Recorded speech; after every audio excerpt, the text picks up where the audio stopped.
Keeping it 100. Keep it 100. So chase greatness and start understanding that he's going to make everybody better. Tape never lies. I don't want to see your tape breakdowns if you cannot show me things that are negative about a guy that's on your current team. Hashtag chase greatness. Hashtag take that. Keep it 100. Because I'll make this one more time clear. Caden Whitlow, cut it. Keeping it 100. He is the best quarterback I have ever scouted on tape. The Chicago Bears select.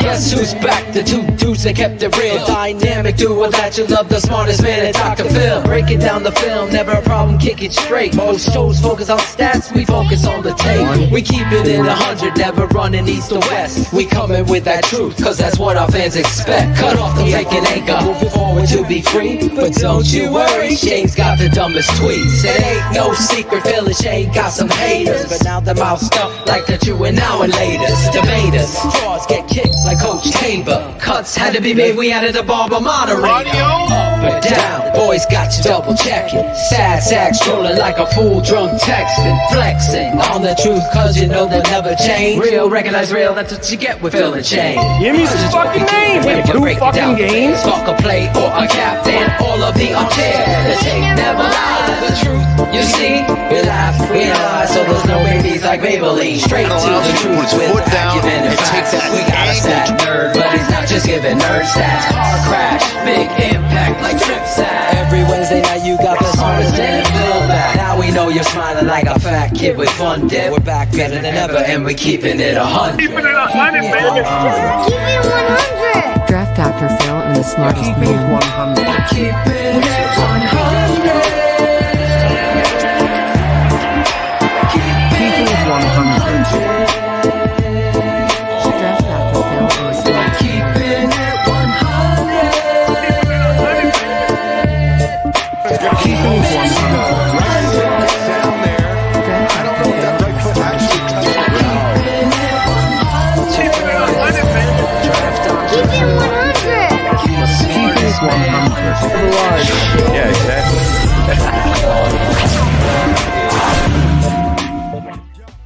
Yo, what is up, everybody? Welcome back to Keeping It 100, the best Bears game shot, the best show on the planet. I fucked that one up, Shane. Make sure you go ahead, like, share, and subscribe, do all that shit. I wasn't really prepared for the opening. Fuck you, Bullets. Had to bring in our guys, Shane Marsaw and Phil Atoshin. I was gonna say something smart, and then I didn't come out as smart, did it? Yeah, I give it like an 83 win baseball team. Same thing. Excuse me, Pacoda says 90. I was talking about last year. Oh well. Just raise the ticket prices. That's all. Yeah, go Chicago. I'll give you that, DeLeon. I'll give you that. It might have been the mustache. It probably was. Yeah, Vargas sent us a picture the other day, and I'm like, Who is that guy? 20 minutes later, after I looked at the picture, I'm like, that's him. I'm like, what the fuck? I didn't even recognize him. Crazy. What is going on in the chat with this? People want me to beat people up. Like Bragg's called you out live on CHGO. Oh, he did? Yeah. Liar. He did. No, he did. Are you serious? I didn't see Yeah. it. Nobody told me. He said that he personally talked to Warren and wanted your taxes doubled. That Not smart. That son of a bitch. That's how he works, man. I'm telling you. Who? Kevin Warren or Both of them, Braggs and Warren. Sorry, Barb, you're not a bitch. I mean, that's what it is. Oh, shit. Rags called me today, but I was just so many people in my office today. It was crazy. He called me Monday. I wasn't in my Braggs frame of mind. So I let it go to voicemail. You know how that goes. James Sorry, Weston Braggs. is watching live. Who is? James Weston is Oh. finally watching live. What's up, James? Braggs is a fucking diva. Now, Fuck just that guy. let me ask you this, because this is Fuck you, bullets. Yes, take this. Wait, leave that up. Take that I got you. text. So Braggs is a fucking diva. Fuck that guy! Exclamation point. Then laughing emojis.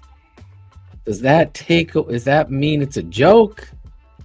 Or he means it? It reminds me of the YouTube Passive comments. aggressive. So Isn't like it? tomorrow morning when we look at the YouTube comments, it'll be like, I love you guys so much, but and then he'll, rip us apart for 10 minutes, and then at the end of the comment it says LOL. Right. I'm trying. I'm getting old.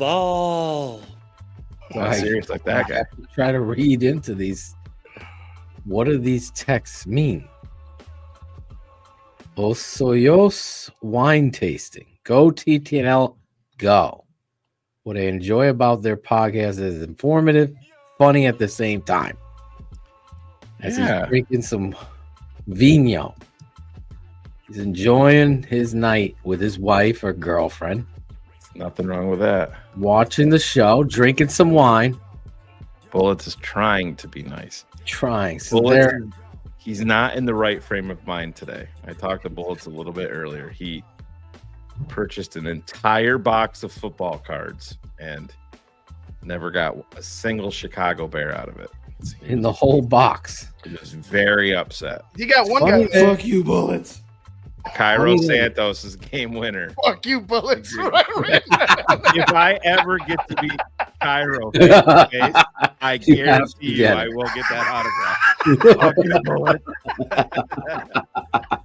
You have to. Get him kicking the game winner in Green Bay. Make sure it's that picture. It will happen. Oh, God. You know how Bullets got that brick for his wife at the Raiders' new stadium?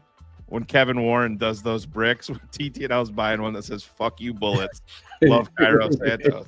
We're gonna put it in the fucking ground. It's gonna be perfect. They not like us. They not like us. Yeah. There you go. Tell us all about it. So speaking of cards, you guys showed me the Caleb Williams card. Yeah. Which is, can you pull it up? Because it's I can. I got it. Oh, you got it, Shane? Oh, go ahead. Yeah, go ahead. Yeah, the classic.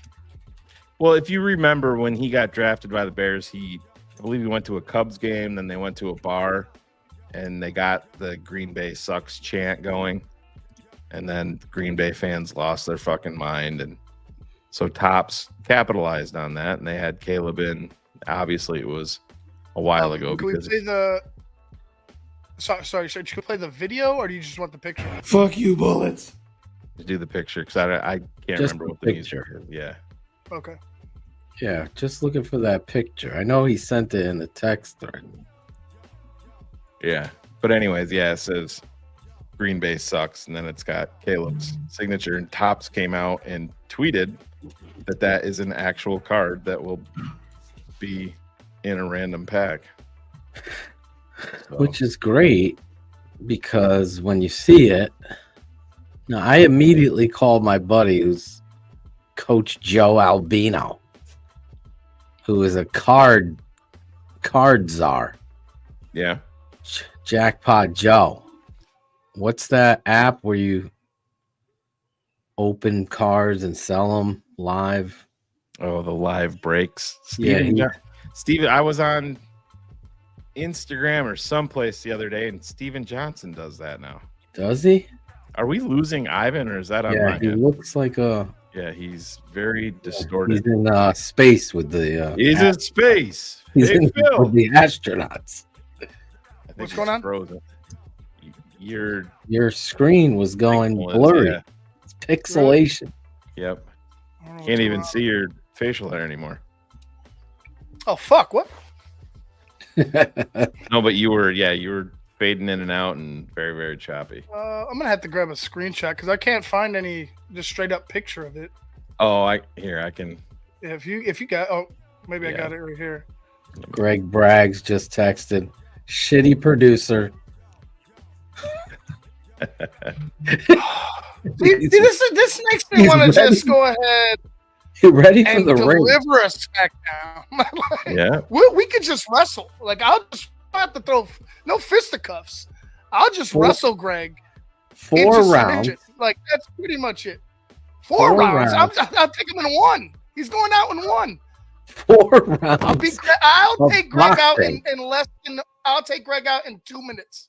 This will not be no wrestling. I mean, I can boxing boxing match. too, but that's not. I mean, that's gonna just hurt him. We'll title it TTNL versus CHGO Championship Bout.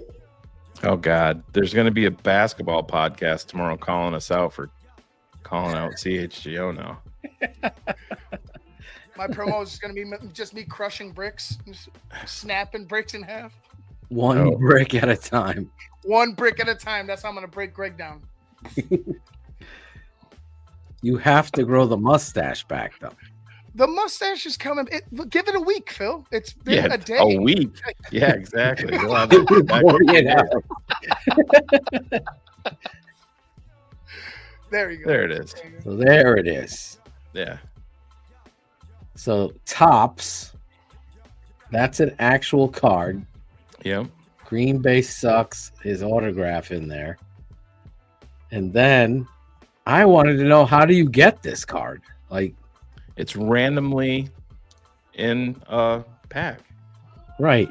I'm so out of date because cards are so different now. So can I go to the local Target, Walmart, buy a box of Tops? Yeah, or you can order it. Like I ordered this box tonight. Did you? Throw in with my son's birthday stuff that's coming up. Yeah. So it's $60 for a box. Mine's gonna be loaded. That's how much it is. $60 for the box. Shane's going to the store with the fucking scale. Yeah. Yeah. Checking it out. What's that? What do you mean the scale? It was just like back in. You could check the weights of certain cards. Like if they had a special. Oh, card, for real? check the box. Yeah. Now let me ask you, how many packs are in that? There is 7 packs, I think, in a box. That's it? And then there's 6 cards per pack or something like that. Yeah, that's they've scaled them way down. But I mean, you can pay some crazy amounts for a box. I mean, there's like these magic boxes. Yeah, the magic box. Yeah, that's what he was telling me. It's like $1,300. Yeah, like the bar box, I didn't have to pay for. I got it for free. Oh my god! So Shane's my manager, I guess. Shane is now officially in Ivan's corner. He's the cut man. I'm Vargas's cut man. That's right. He's the cut man. And then between each round, he oh my god, starts taking cuts at Brags. Twitter tomorrow. These fucking scumbags are picking on elderly women now. Oh man, poor Greg Braggs. Yeah, thanks for watching. Oh my god! I'll bring my fucking suit next show. There it is. Hey! Me or that guy? Right there. 7 packs, 6 per pack. Yep. There you go. There you go. That's the risk to try to get this card. Yeah. Now, will someone be selling this card probably on eBay? Oh, it depends. I'm sure they didn't. I'm sure there's just one of that, so it'll be a 1 of 1. So. Oh, there's only one card? Yeah, they're not gonna water it down and have them do 10,000 of those or whatever. I didn't mean that. I'm thinking like 500. It's normally got his signature, but yeah, it's just something fun to do. It's smart. But I'm assuming it's a 1 of 1. But if you notice it, you look at the there's no patches. There's on the armband, the jersey, there's no Chicago Bears C on the helmet. any of Right, that. because George would be very upset. Yeah. So, Could we change it to stinks? what does that say right there? If yeah, so it looks like there's 99 of them because right there in the upper left-hand corner it says 1 of 99. The rest of them say How stinks. do you see that? Yeah. Only one says sucks. Yeah. The rest of them say stinks. Can you George caught, change it to George caught stinks? wind. Oh yeah. You know, Caleb. Geronimo George. We're gonna have to let you go. This isn't what we're trying to project here. Trade him. Looking at this, Caleb. Every time I look at George, I think of Smithers. Caleb. That's the thing, we gave George some credit, ponied up, for the coach, Ben Johnson, and he's like making that shit back. We got Vargas's taxes coming in April, and fucking Sean stadium. Stewart's ticket Yeah, prices Sean are Stewart's- going up. Not if Doge could help it. Go, baby. Let's get this. We're gonna raise those ticket prices. Oh, that fucking kills me though. That Yeah, it's crazy. that It's in not, itself, like Did you- I'm for being The letter that they kind- wrote. Oh, that was I don't Shout out to letter. Sean Stewart. Fuck, Yeah. fuck their letter. Sharing the letter. I'm sure it was terrible.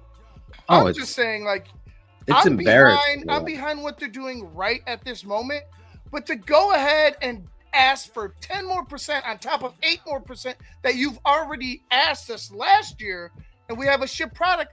You like this is my thing. You better and don't not forget, get you go out out of and make the ballpark. playoffs. That shit's going up 35% next year. Exactly. So what happens? What happens if you don't make the playoffs? What happens if you don't? Let's say, and I'm not saying everything would be bad with Ben Johnson. I'm just saying, let's say it's a rough start, and you lose some games, or it's what then? Are you going to still raise the prices after that? Like, come on now. Are we paying for Ben Johnson? Is that what the game is? Is that what's going on? Is that how you're going to get his salary going and all the other coaches? Like, why another 10%? Yeah, here's the Dear Mr. Stewart, first and foremost, I want to express my deepest gratitude for the lasting leadership and legacy of Virginia Hallis McCaskey, who passed away on February 6, 2025. I God pray bless that her. she will rest in peace. Blah, blah, blah. I want to thank you for your unwavering loyalty. Kevin must have missed the part when Sean and I were at a game together and we skipped the last 9 minutes of the game and sat back in the what is that section called where we were, Ivan? In the Bud Light, the Budweiser. So anyways, yeah, Okay, we're sitting back there drinking and hanging out because we were so pissed off about what we were seeing on the field. But the lounge, I guess you call it a lounge. yeah, it was the United Club, Is that what it's not called? Yeah. Budweiser, United, yeah. So, anyways, down to the meat of it. As part of our 2025 planning, we have taken diligent and deliberate steps to evaluate our ticket structure, utilizing in-depth analytical methods and critical that is critical to creating informed organizational decisions. Yeah, we just want to make money. Did they have a town hall, Shane? No. Oh my god, yeah. Did Well, they have any kind of transparency? Can you imagine how many people didn't watch the show and just fired off emails to these guys? Shane and about it? Phil went up 0.2%. Yeah. So 0.002%.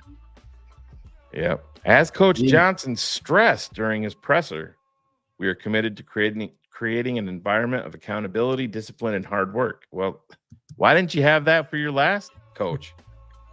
We're building an organization that will embrace challenges and operate with a fearless, innovative, and championship mindset. Poles and Johnson will be aggressive in free agency. Well, you better after you charge more for your tickets. Aggressive. Right.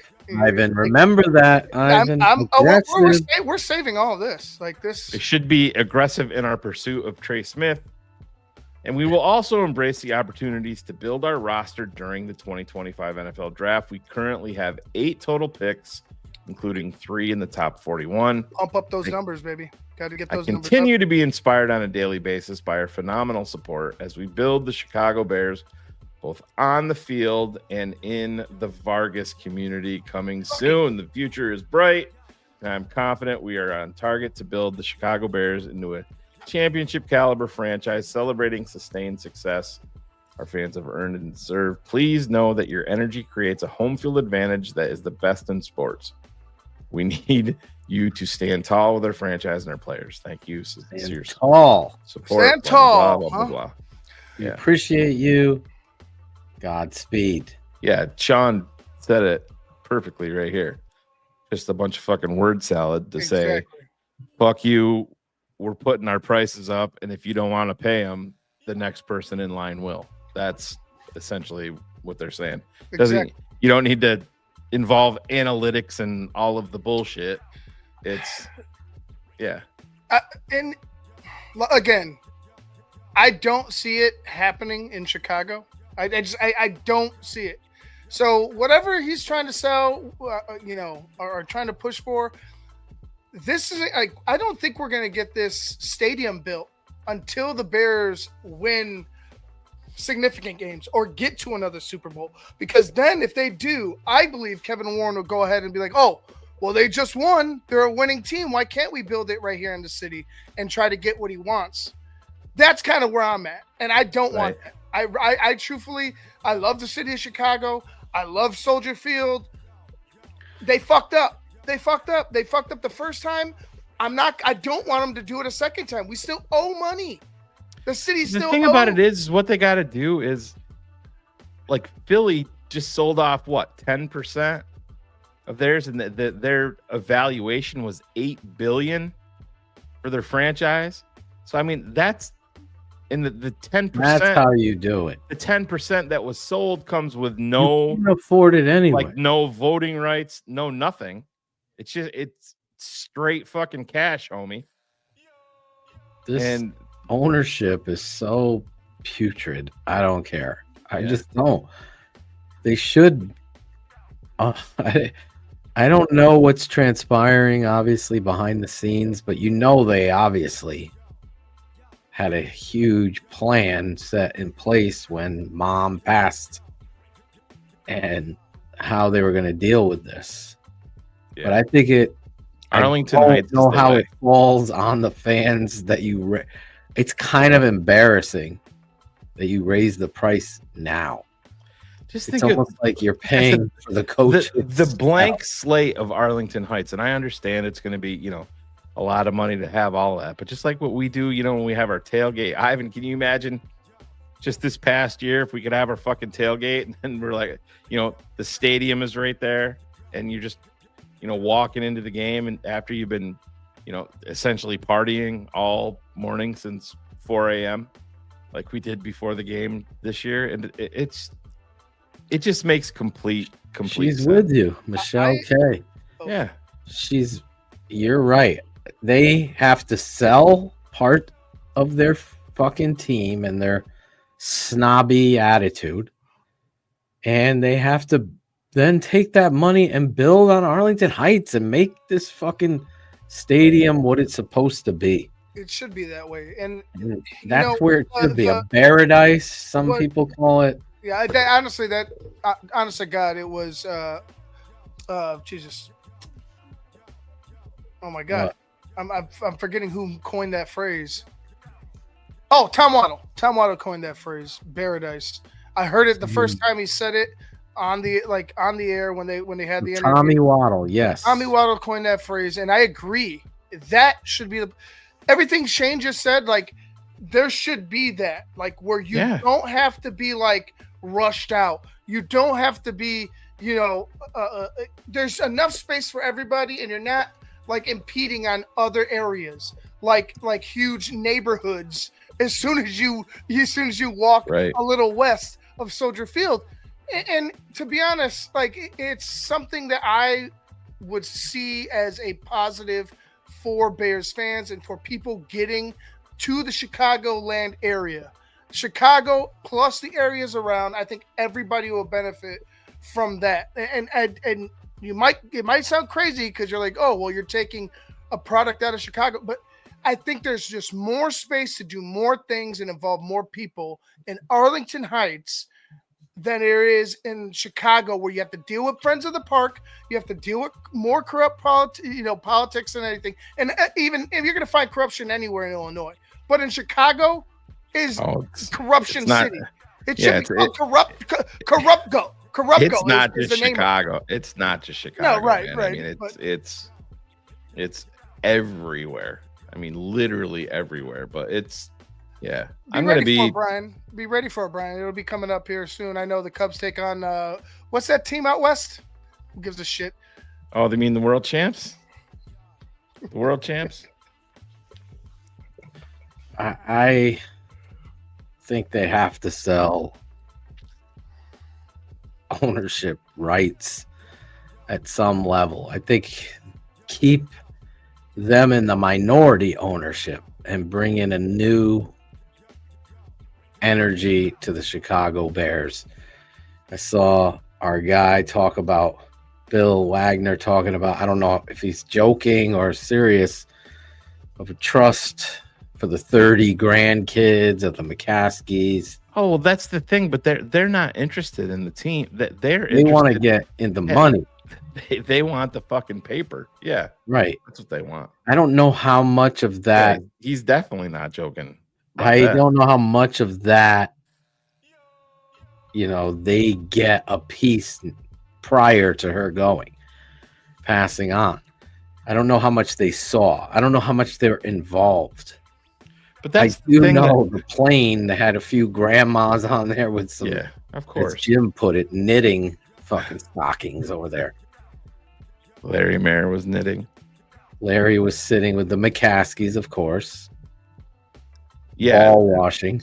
He does, Michelle. So I mean, if it goes up, and I don't think Pat is gonna decline it unless an entity like Bezos comes in and said, oh, you want 11 12 billion, I'll give you 15, I'll give you 17 billion. Yeah, somebody that could throw some money at it would be the one to push it over the edge, I believe. Yeah. But right. But even with Pat Ryan, this is part of the problem. It's like you gave this outside person. You know what I mean? You gave this outside person all this power. We could party like the fucking hillbillies. I want Ivan to buy a Packer ownership, and then every week we can say one of the Packer owners. I can't do it. I already bought 27 Sox tickets for like $100. I'm trying to say the franchise, man. $127, right? My favorite punching bag can't leave the city. Bro, if I lived there, I would have bought. I bought them too. Dude, I have 27 home games for the White Sox for the first 3 months of the season. If anybody wants to roll, I'm planning on going to at least half of them. Is this true? Bezos' wife? Someone look that up. 19 billion. That's right. Yeah, his ex-wife. She did. Yep. Mm-hmm. 19 billion with a B? With a B. Yeah. I mean, dude, you know how much money that guy's got? How much money does he have? I mean, she took half of what he had before. You know what I'm saying? 19 billion she donated. Yeah. Oh my God. His net worth right now is $241.9 billion. Dude, he can buy the Bears tomorrow. I mean, I still am Tampa. I'm right here. I just love baseball. I can't cheer for the other team beating up the White Sox. This is a once in a lifetime opportunity where I know fuck baseball. You're gonna kill me. I know. It's not soccer, Phil. Yeah, but it's the Cubs let's give the people what they want then. Get what they want. They want new ownership. I'm trying. I can't believe that's not what I'm talking about. I'm talking about we'll get there. Yeah. But yeah, I mean the biggest ball, the 19 billion. I always like when Michael Jordan settled with Juanita. I think she got like 126 million in the settlement, and they're gonna set him up on a payment plan, and he just fucking paid it. Like, see ya, just paid it right there. 126 mil. Get out of here. The best was when you shared that guy's math in seconds. Oh yeah. How many seconds is a million? Yeah. It was like, how many seconds is a million? Or how many minutes is a million? Yeah, I'll have to look that up so I get it. I think a million minutes was 11 days or something.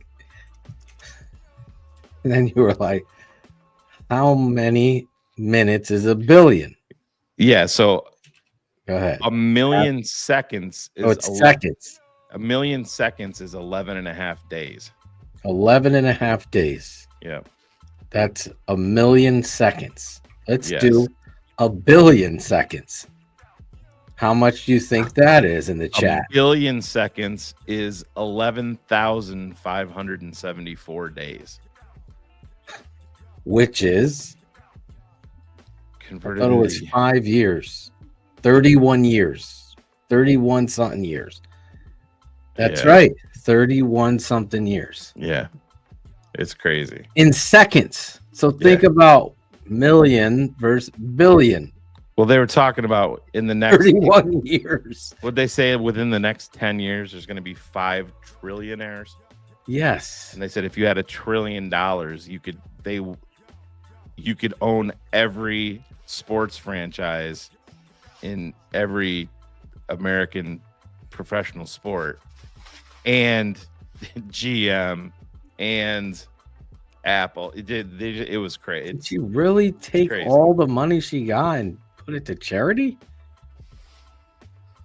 Jesus. She did. I mean, 19 billion. she was very, very pissed. She's already that wealthy. Yeah, I mean, well, not that she was wealthy, I guess. I mean, look at how her marriage just ended. Like I could see it kind of like, hey, here, just throw your money because it doesn't mean shit to me, type of a deal. I don't know. I'm just thinking about why the fuck somebody would spend almost $20 million on a charity, even though I like giving to charity. Billion dollars on a charity. It's like, shouldn't that charity close up at that point? Like, you've won, like you've done it. Like there's no more need to give. Yeah. Okay, she got 160 billion. 160 There you go. billion in the divorce. She gave 19. How about we have her buy the fucking bear? And the shitty part about it was when she heard that our patron was going up $3 a month, she fucking canceled.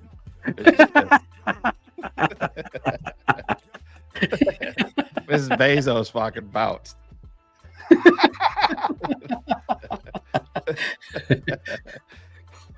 Fuck these guys. Matt was filling shit. Okay, wait. One patron was great. Wait for the 3 a.m. text. Fuck you. I would pay Hey, you still up? Go $100. It fuck doesn't yourself. matter. He's like, if I break this down in math, I'm a math professor. It's right now, it's 34 cents a day that I complain that my wife allows me to spend, he said. Now it's only going up 37 cents a day. Yeah. Oh, we're up to 33 now. 33 cents a day. It was it was less than 27 cents. 27 to 33. Sorry. Yes, that's it. Who the fuck do you think you are, you money hungry fuck? Jesus Christ. That's a whole nother story. It's a side. Some people know what we're talking about. Right. Yeah, Not Scottish Bear's probably right. It's probably the Mrs. Bezos charity. Oh You my know. Yeah, it's her own charity. What does she look like? Yeah. Uh, This is what I love right here. I love these comments. We do a fucking 3-hour show and shoot the shit for I was talking football. fucking half hour. You guys gonna shut the Come fuck up? on, and talk here. football? Turgeons? We just talked about the Chicago Bears. Stadium. Fucking 30 minutes. We're Almost. on a rant here. It's having fun. Have a fucking Coke. Crack open a Coke. Fucking smile. sit back, enjoy the show. It's 3 hours long. We'll get there. Charity, money laundering, I mean, I can hit the fucking end stream. tax Right. fees, I can hit the end Taxes, stream right now. taxes, politics. You got it all. This fucking guy wants to talk about Cubs, football. Dodgers, football. Yeah, see? Yeah.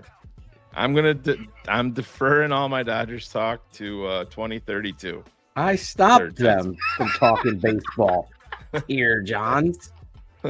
Adam John's cousin. Bill's got no idea what the fuck my joke just was, by the way. Ivan. Oh, I have No, no I- idea. Deferred payments. Over his head. Like I everything. can't believe there's Everything fucking else. $60. You get 7 packs and 6 cards. Jesus. I remember back in the day, I'd buy a box. There was like 32 packs in there. You even got gum sometimes. Oh yeah. Hard as a fucking brick. It would break. But, you know, you paid that $40 for a box and you were opening cards. I mean, for is a the long box time. is the box at least like some type of like keepsake? You know what I mean? Like, is it Caleb's on it. like Caleb's Is on he? the box? Yeah. Oh, I gotta buy Still the got box. this is Oh, I one love that one. Yeah. that's one of one. One of one. But that's from 2022. Yeah.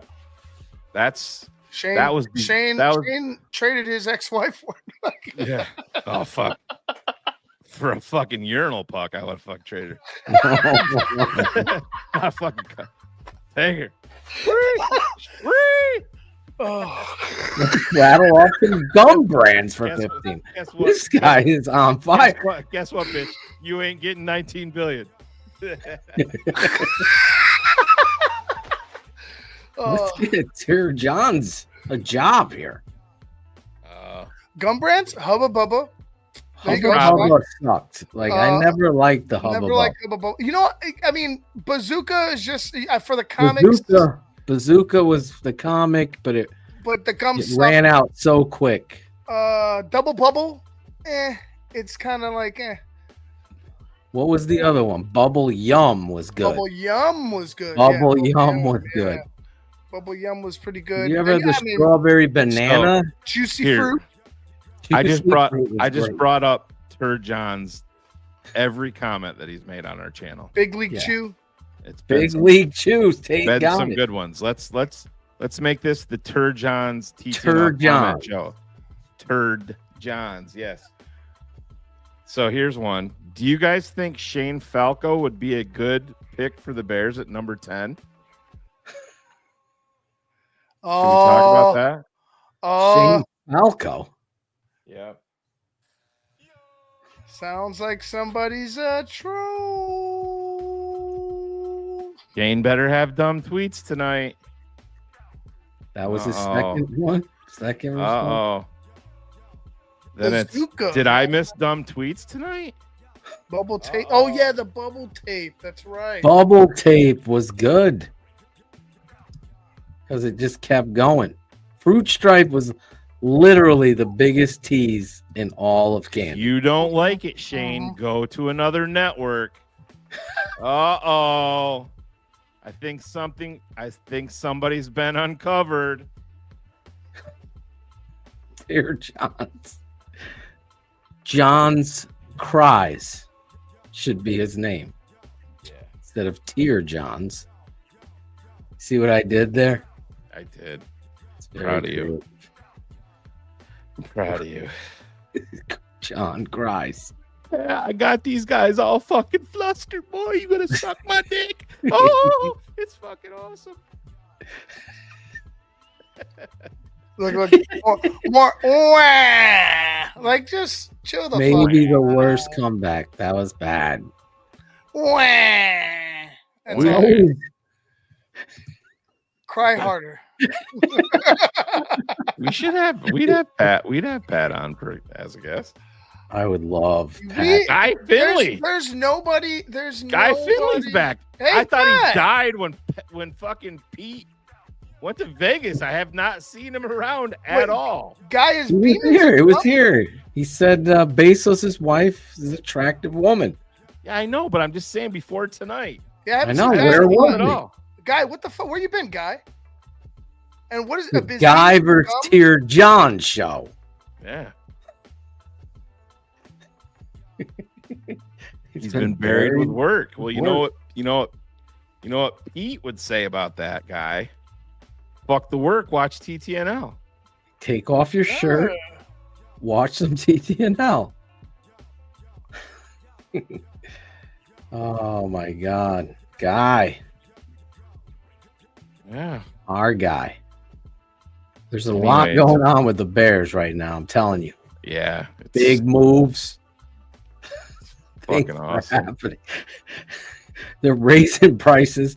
Shane read the whole fucking Evan Warren. It could be worse. It could be worse though, right?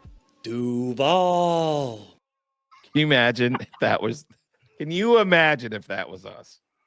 How you could not raise your ticket prices if that was your head coach? Could not do it after that. It's just creepy. I'm shocked that Ian Cunningham even wants to go there. I'm just being honest. Listen, it's hard to get a job in this league. I get it. I get it. He wants his own gig. He wants to stretch his legs. We're talking about Willie Beeman? Like, what's going on? Beeman gum? Beeman Willie Beeman. I don't know what Beeman gum. Yeah, that's what Guy said. Now, White Chocolate Thunder is talking about Beeman. Is that a gum? I don't know where it's from, but I didn't mean to rhyme that. But that's a T-shirt. Phil, you could go ahead and do something with that, right? Beemans? No, don't let Phil get any ideas about T-shirts. He wanted to send out $5,000 worth of T-shirts the other day. I had to fucking kick him in the balls. I had no idea the cost. That wasn't even the fucking shipping. Wasn't even fucking included. I'm like, what is this motherfucker talking about?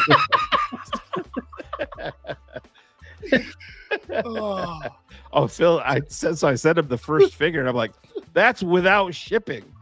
He's like, oh shit. So forget that. It's like, yeah, just like as a one offer, just one. They'll got to realize it's just one time. And I'm like, yeah, well, it's gonna happen exactly 0 fucking times on my watch. Listen, if I hit the mega mill, I'll send it out. The Mega Bezos. I wish. Yeah. Jeff Bezos' wife, not a cunt. Not with that much money. I'll tell her whatever she wants. 240 mil. Bill. I'll just be straight up. She has a lot of money. She's not hot. I'll just see. Keep it straight. She's. Of course you could. I mean, I'm not saying I couldn't either, but not hot. I'm just giving the people what they want. Wait, why don't you can you grab it? Right. Let's share it. You don't fuck her face only if you're lucky, Ivan. Greg Bragg's texting again. What kind of producer? Is he really texting? I'm gonna go to Indiana and Indian wrestle his ass down to the ground. I'm telling you. We need a ring. Could we do the big boxing gloves like Stern did back in the day, Shane? Or would we just do a regular fight? No, we need bare knuckle steel cage. Right. Draw a circle in the dirt and everybody stand around. What was the fucking claymation figures? The fucking on MTV. What the fuck was that called? Somebody will have it in the chat. Celebrity Death Match. Vargas versus Braggs. Vargas has the cheat code. Just go for the fucking left knee. Just throw one kick and he's done. He's like, I'm in training. There's no kicking. There's no UFC kicking. I don't have to kick. Like I said, I'm just going to take him down nice and gently, and it's going to be over. Yeah. She's got over 19 billion. She's got 240 billion. Yeah, she gave 19. She gave 19 of the 240. What a cheap bitch. Trying to get Ivan to spit his liquid on his screen. Yeah, you're close, you fuck. Can you imagine that, Charity? What the fuck?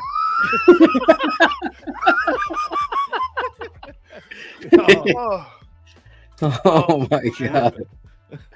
Oh my god. Christine, really? Right, he calls her right immediately. Oh man. Yeah, Olin was great last week, Ismail. He's the best. He's the best. If we could raise our season ticket prices 50%, we can hire him. Yeah. Jesus Christ. Patrons that have a fucking aneurysm.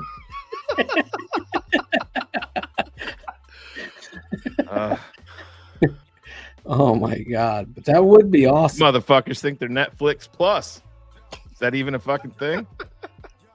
Netflix Plus? They're trying to buy the NFL package. Did you see that? Well, it's gonna come back available 2029 now, they're saying, and Netflix is gonna be a major player. Yeah. Holy shit, the bidding war. Yeah, by that point, YouTube TV should be $300 a month. You know? How about the fucking... I'm old enough to remember the CBS having the NFC games. Yeah. Way back. Way back. In the 80s, it was on CBS. Yeah. I don't And remember AFC. The Bears would be on CBS here in Chicago all the time. Did you say here They in were Chicago? always- I mean, here in Connecticut. I thought here in Boston. I was Boston. Swifty. I was just gonna say, I was like, where are you, sir? Swifties, Boston. Yeah. Wicked awesome. Wicked awesome. Wicked awesome. Wicked. Pocket Wicked cod, awesome. yard. Right. It's wicked awesome over here in Boston. They used to play it. We'd get the Bear. They'd always play the game of the week. And I remember saying, wow, I'm so lucky that my favorite team's the Bears. 40 years ago. They're on every weekend. And the NBC had the AFC. Yep. There was no Fox. Fox was like some weird channel that played The Simpsons. They had comedy skits. They were like trying to copy Saturday Night Live type of thing. It was an odd network. And it was what? Rupert Murdoch? Yeah. It was like his network. It was always his network. And then all of a sudden he came out of nowhere. That's how Fox got even established. It was them buying the NFC. What year was that? Mad TV was my shit. Mad TV. Yeah. That was it. Loved Mad TV. Yeah. In living color. In living color. But that's how. So it was 1994. Thank you, Anthony. That was my senior year of high school. That's how old I am. Old fuck. Do you know your high school or John Tier John? Yeah. You know your high school song? I probably did at one point. I Did you don't guys know. Sing it on the basketball bus? No, we No. never did. Too busy with winning state titles, bro. State titles, baby. Ooh. Not like Meriden, their last ones in 1985. Fucking A. They're like the fucking Bears. High school There, football. Wallingford. Wallingford. Why? Meriden Wallingford, won a Connecticut. couple of years ago. Duval. Yeah, Oh, God. That's brutal. it's Duval. How many points did you average? Were you What a year? shooter or are you a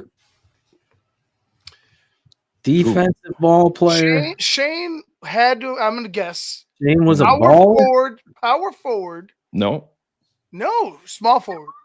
Oh, Yeah. here comes the Between here 2 comes and 3. the- Yeah. here Okay. comes the Okay. Small forward. Oh. Uh-huh. Uh-oh. Uh-oh. Here we go. This is just Brad weird. always comes in with the cheapest fucking It is. It's super just chat. Ronnie. Why'd you bring Ronnie into this? What did Ronnie have to? What did Ronnie do to you? Poor Ronnie Woo. He's calling you out. Right. Had to get What is- dragged into Greg's mess. Greg, why do you do this to yourself and to Ronnie? When are we Unbelievable. setting up the celebrity TTNL versus CHGO boxing match? Vargas brags. Don't gas him up. 2027. No, it's got to happen before then. Well, his knee. Right. All right, Well, we'll give him a year. Next year. Greg's got to have surgery. 2020. We know how serious that is. Serious surgeries, Shane. Well, I mean, how serious is knee surgery when you think about it? I mean, it's nothing like having minor cancer, right? That would be a night of all nights. Dear Johns, keep counting. Do you think? Do you think? Keep What's his counting, name? bro. The bus. Yeah. The guy who does the Sure, bus. John's missed Man. last week. Yeah. So yeah, we just decided we're not going to talk any football tonight just because of Tur John's being a bitch in the comments. That's what we do, right? Yeah. Bubblegum flavors. Yep. So if anybody's mad, That's new show. Tur John's. 94 Auburn. Yeah. I don't know if Auburn. Greg could even pivot with that knee. Like, could you even make how laterally? How good can you move, Greg? Seriously. He was moving pretty good when I was there. He was moving pretty good, setting shit up for the tailgate. But yeah, it's because I'm not beating up a cripple. Like that's what I'm just gonna tell you guys now. Oh no. His I'm lateral not beating up a quickness cripple. is lacking. It's the Catalina wine mixer boxing match. I don't know. I think it needs big hype. Tur John's is officially a cunt. Go watch. Oh God. Now you guys gotta blame me. You guys do a 3-hour show and didn't meet my standard quota for Do you Bears. think there's a chance that we could trade for defensive end Myles Garrett? Yeah. Hey, remember, You guys think we should bring back Khalil Mack? Do you think Tevin Jenkins is going to return? What do you guys think about Mike Singletary as defensive coordinator? Restore the roar. The Bears. What's Cole Kmet's offseason workout program looking like? Is Kmet going to do a CHGO podcast next year? Let's come up with the best title for Tier Johns. Deep Thoughts with Tier Johns. Yeah. We're sorry. Tier Johns. We're sorry, Tur. Oh, he's a big Pat fan. Yeah, it's good. It's fine. It's a big Pat It's fan. fine. He likes bad takes. That's all good. Guess what? We're not going anywhere. My back tied. Look, Tur John. Someone needs to put Tier Johns into bed. Tier Johns. A segment for Tier Johns. Bring back the motherfucking Honey Bears. Do you think that Ditka could still coach? What does Coach Ditka think of the new coach, Ben Johnson?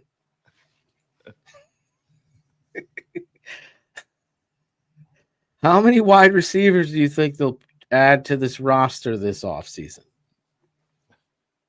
Did Rashaan Salam really play in Italy?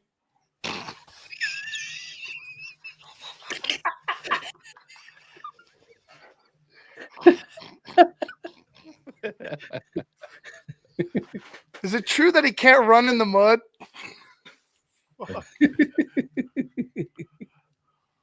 Tier Johns, the producer.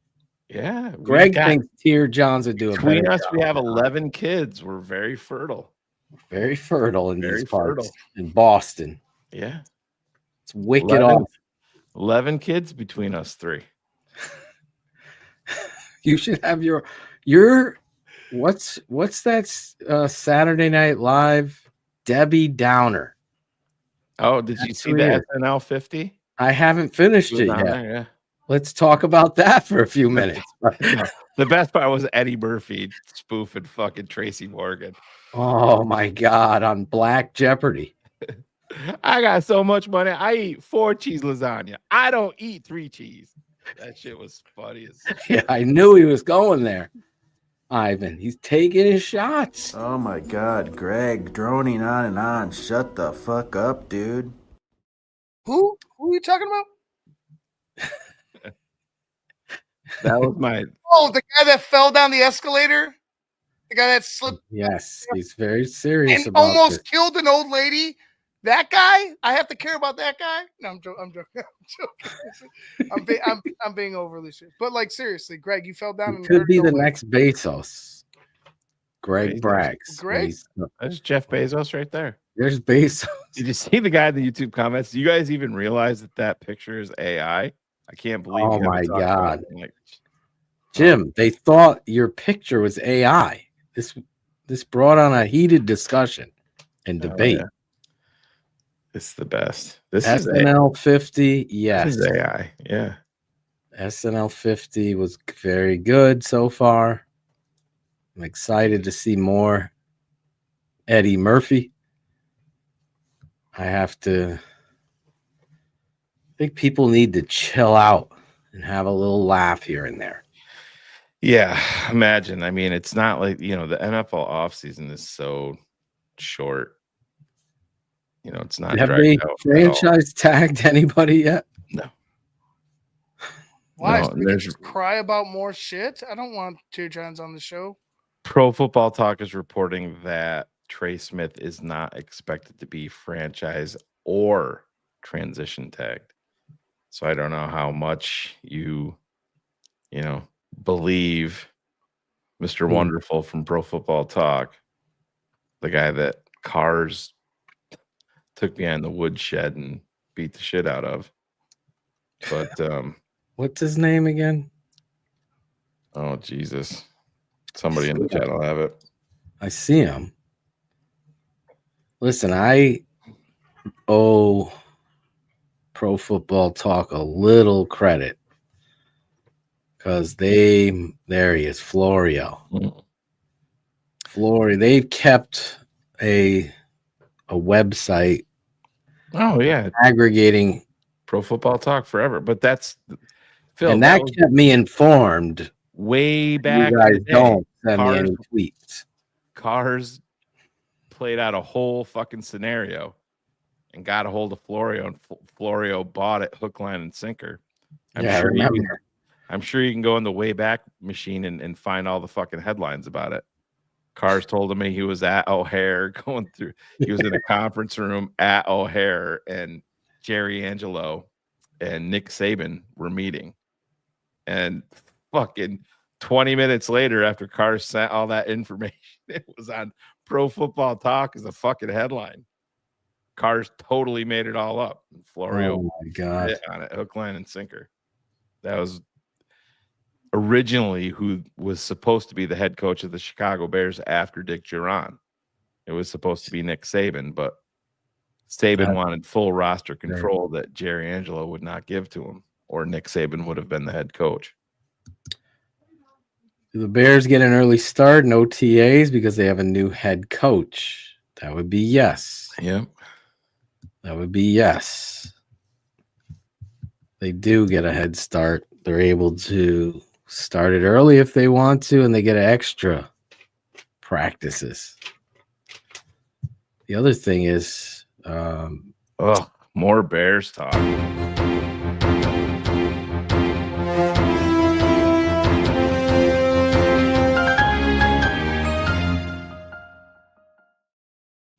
John's is in the chat spoiling shows for people. That's the kind of person he is.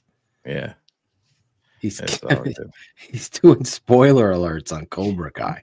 He's been why don't you talk about Bears stuff, Tear Johns? He's been a member, or he's been subscribed for 1 month. Sir Johns. The fact that you're spoiling shows for people is sad. Let's be honest. What kind of a fucking name is Turjohns? It's just, I don't know. Terrence Johns?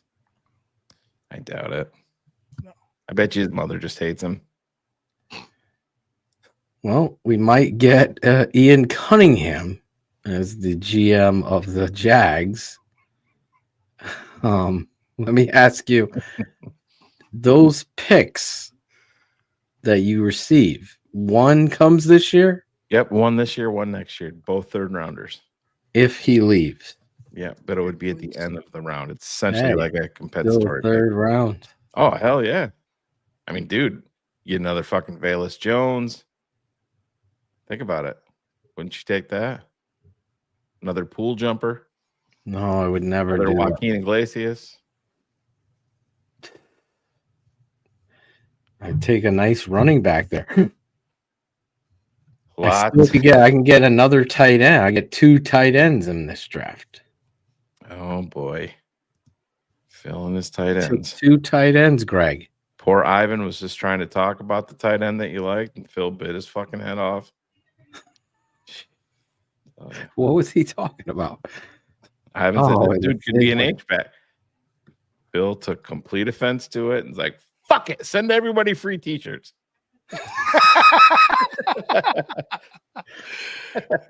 No. Have you heard this rumor, Shane?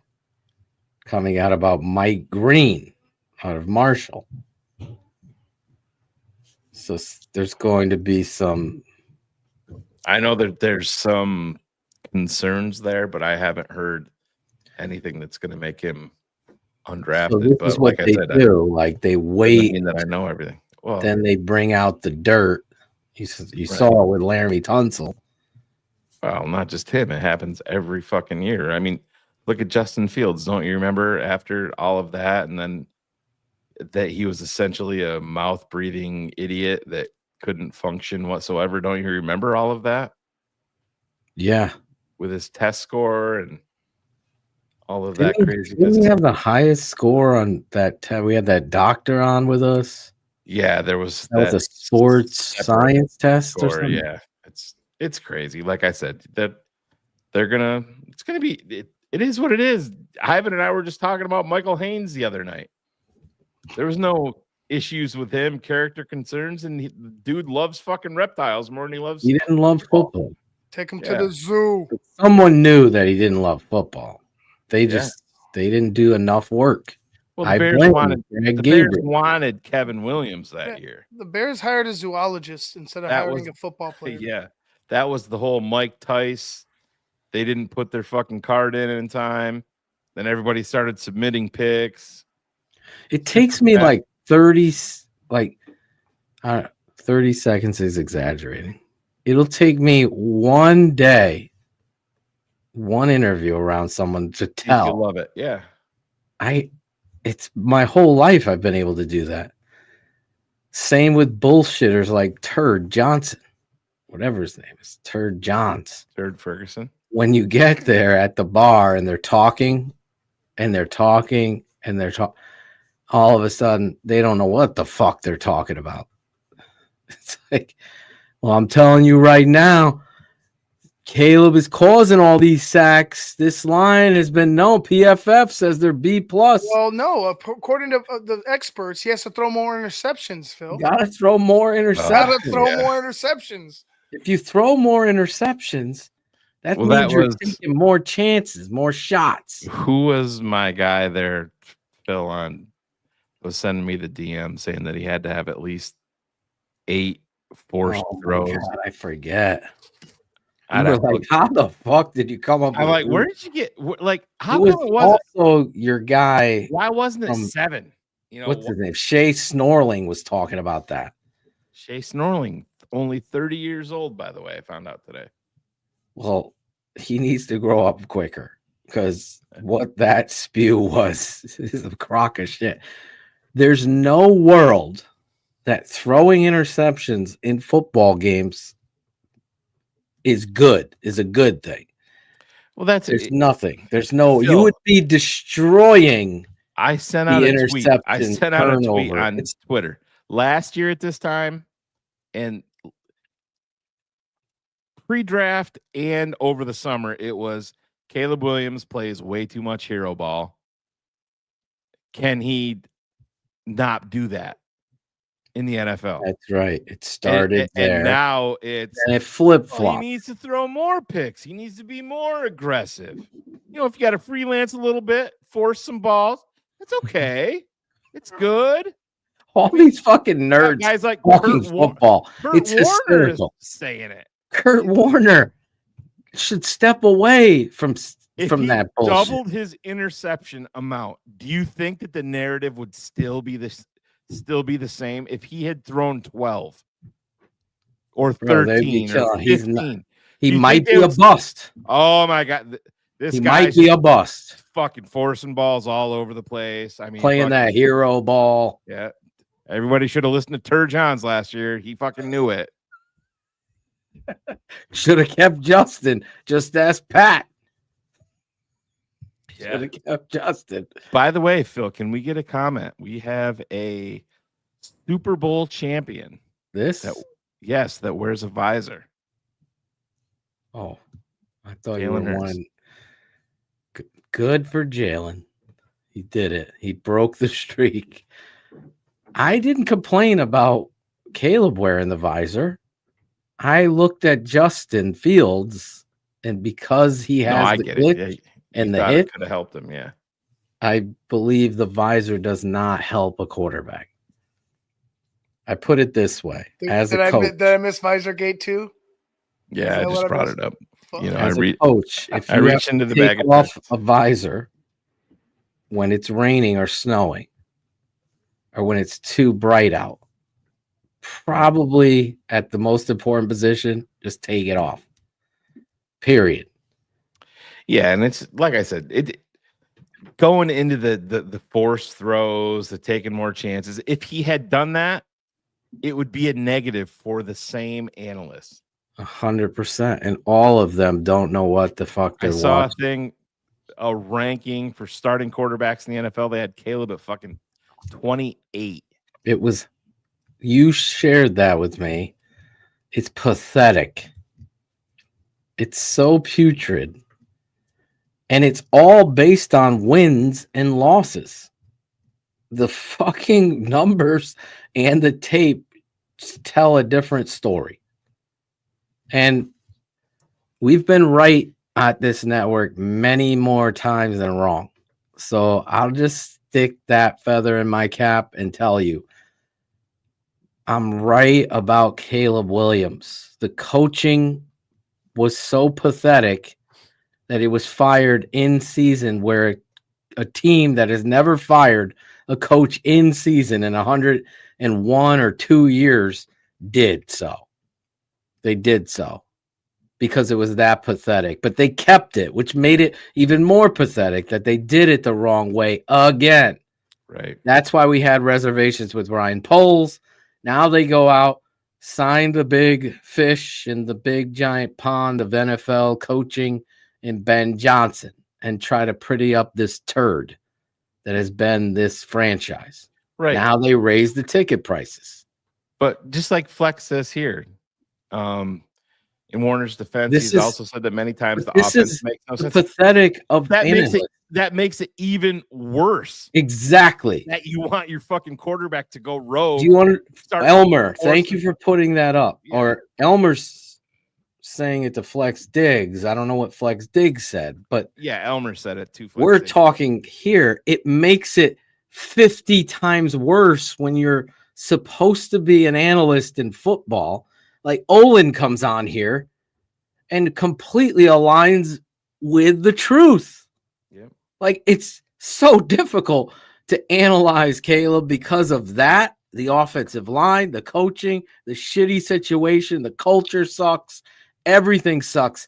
And you know what? When you step back and you watch the tape, I mean, there's things he's doing despite pathetic that is outrageous. And oh, by the way, the stats are so similar to Mr. All-World Jaden Daniels that the perspective isn't there when you're divvying up this appropriately. Like, this is when a nerd stat boy would be useful. Draw up your little picture. Coaching. How much of a percentage does that enforce winning? Probably where? Offensive line play. Where is that number historically? Then look at this realistically. Stop looking at the win-loss and the culture that you're comparing. It's pathetic. It's absolutely pathetic. It's absurd to the game of football. Don't become the NBA. The NBA sucks. It's a 3-point league. It's just who. Let's go to throw up a 3. Let's go down this way. We can't let this happen. You have too many of these fucking fantasy football blog boy nerds pretending that they know. Let's watch offensive line play and let me see if you know football. You don't know what the fuck your pancakes are about. You don't know anything.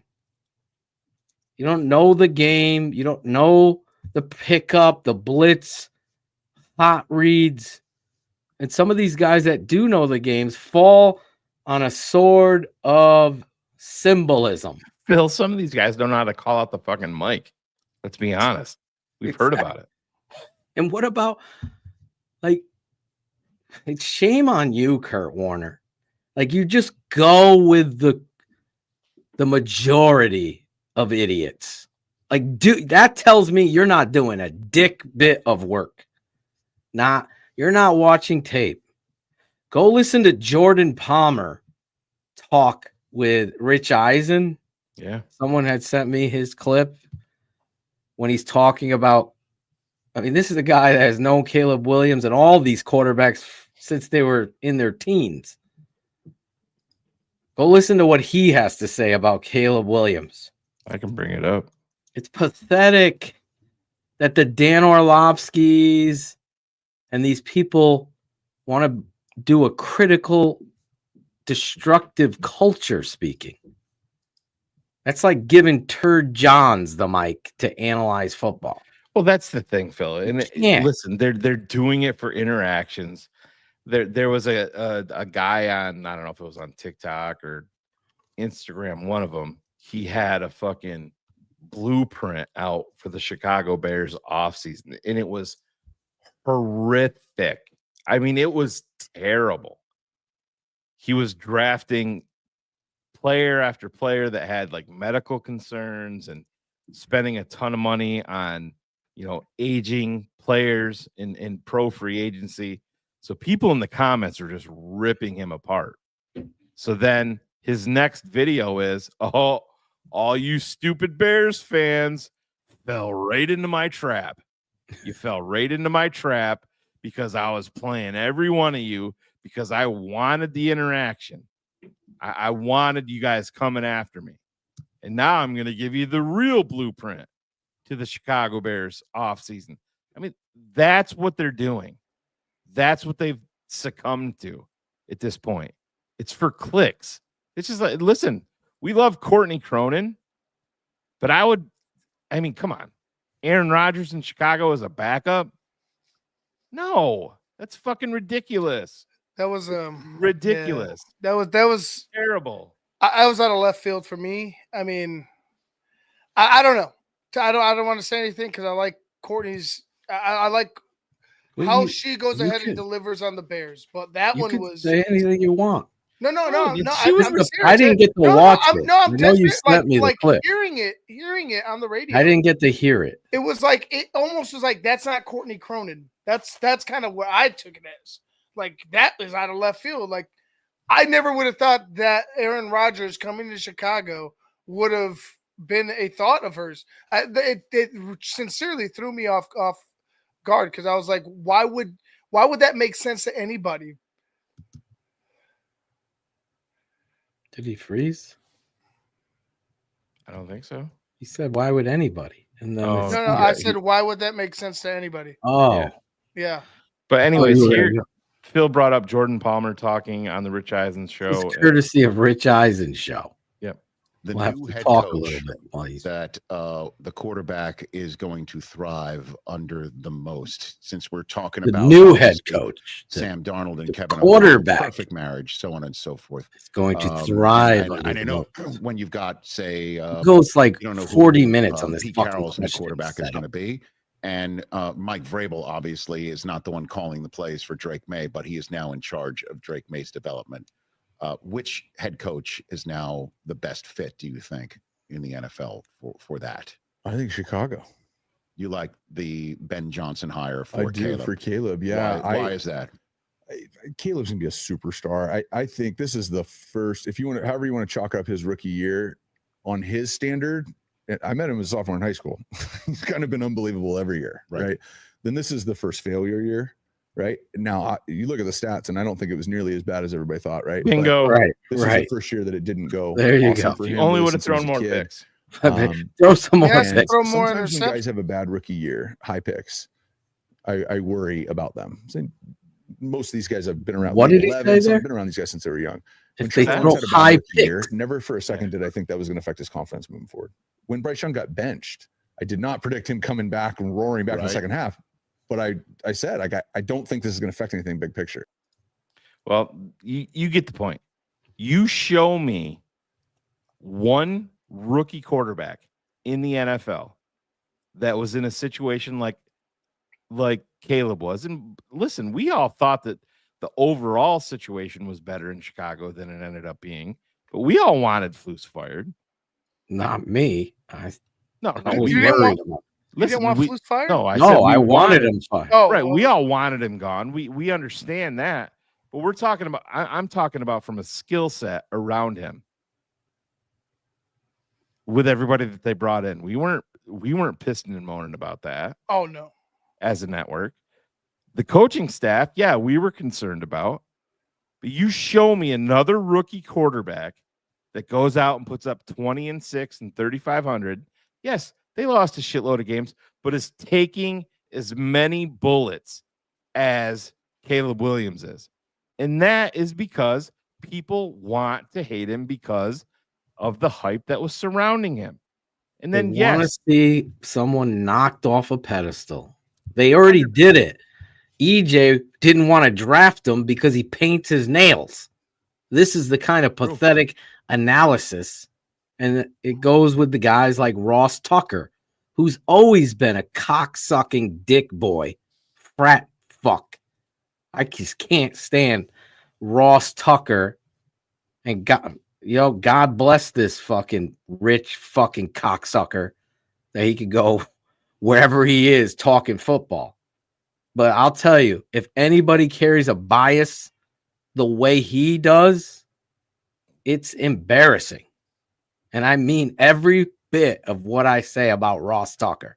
There is not a bigger asshole in all of broadcasting than Ross Tucker. He's a two-faced race fucking shitty person. I'll just put it there. I gotta stop because I can't. It's the first time I think he's been brought up on this show in years. no. I listen. I hate Ross Tucker.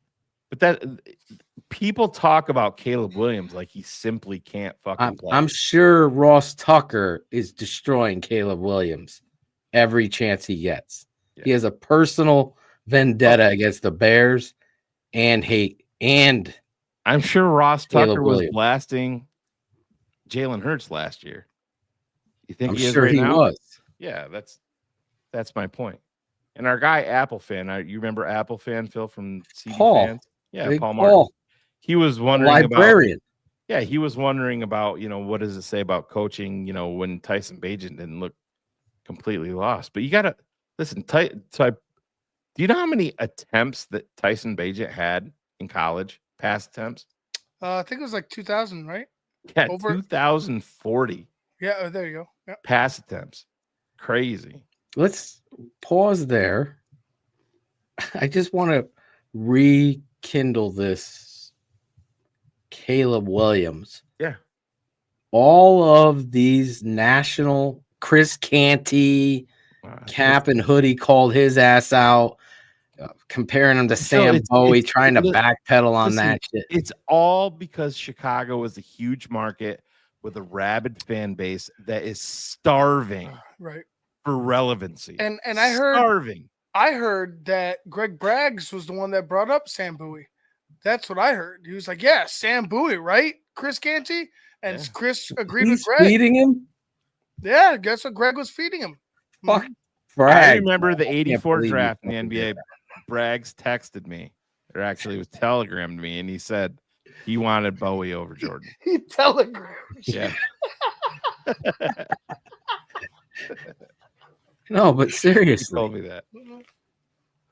The amount of drives Like I look at Thanksgiving Day and I remember the coach completely pissing down his legs. I remember the Bears playing the Packers the first time, and this young rookie quarterback drives you down the field with seconds to go to put you in a game winner. It gets blocked illegally, by the way.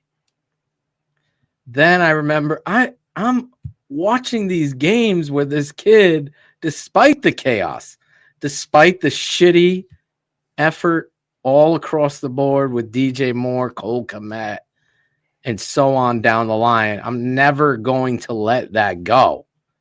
I think it says a lot about you as a player when your tape shows you being a loafer, especially at a skill position. And I saw that and witnessed it, and I still see this kid getting the fuck back up and fighting another down to try to put you in the win. He put you in games to win. I mean, go back and we should watch the fucking Thanksgiving game. I mean, he's not playing the backups then, and he's throwing dimes out there with people hitting him. That throw to Keenan Allen down the seam. I mean, Jesus, it's like, well, Phil, just go back to that. And the fact of the matter is, do you think if Ben Johnson was sitting across the field in Detroit and fucking hated what he saw from this kid? I mean, do you think Ben Johnson is here because of the offensive line or because of the defensive line, because of the linebackers or the secondary or the fan base? No. Why is he here? Because of number 18. That's why. Yep. That is why. Yes, because he was getting a job no matter what. Yes. Jags, Jets, somebody was paying big money to him. Yeah, he goes to the Jets. He's going to dictate them moving up in the draft, going after whoever he wants to go after. Say in Jacksonville, he would have went there if he was a big believer in Trevor Lawrence. He's in Chicago because of Caleb Williams. That is why. The money was right. They were willing to pay it. And because of Caleb Williams. That's it. But people want to look at every single He threw 3 picks against Notre Dame. Wasn't the same. Yes, he was. He was the same guy. Same guy. We showed you. We proved it. We showed you on tape. He was the same guy. But people want to tear the kid apart because he's been. Listen, I wasn't a generational talent guy. I think it's a stupid label that people use. I think it's lazy to use it. He's a fucking amazing prospect. How about that? It's fine. And if I told you that the Bears were going to win 4 fucking 5 games in 2024 and he was 20 touchdowns, 6 picks, 3,500 yards, you would have told me I was crazy with those numbers. If I told you they were only going to win 4 or 5 games. It's crazy. The lengths that people want to go to rip this kid apart. Oh, he should throw more picks. When was the last time you ever fucking heard that? I mean, Peyton Manning. They crucified. Oh my God, I was just going to say that. Peyton Manning. Never. What, 20 fucking 6? 28? It was something ridiculous. Should he have thrown 40? And he would have been the best ever? Whoever, can we find out, Jack, Caden, Ivan, or Ranji, who the fuck originated that? What nerd? Was it Shea Snorling? Was it? No. Who was it? Dan Orlovsky? No. Yeah, it was an analyst like Orlovsky. It wasn't Warner. Warner piled on with it. Bro, you should be literally fired forever. It's Did like you the bigger sin. Let me say. Yeah, just real quick. What they're implying, Phil, is that he didn't throw picks because he was timid and he was check down Charlie. What games are they watching? Exactly. What game are you watching? You're not watching games. You're stat scouting is what you're doing. That's what you're the doing. reality of this. I want to say this as a coach. Our goal is to get and create turnovers because they win games. No matter what. There'll be the odd game where you lost the turnover battle and were able to be victorious. It's a rarity. It is an absolute rarity. No coach in the history of football has ever said we need to throw more interceptions. We need to take more chances with the possibility of interceptions. That is the biggest disgrace of a analytical take that you've ever heard. In fact, in a town that was counting how many picks Jay Cutler threw. No, almost Justin Fields almost picked. Jay's was almost picked. Almost picks. He had 4 touchdowns, 2 picks this game, but he almost had 5 picks. That was the thing. Thank you. In a town that counted almost picks, let's honestly take a knee and step out of the game of analyzing football when you've gone there, because it is the death blow. It is the football sin. You want your quarterback to never throw. You want them efficient. You want them accurate.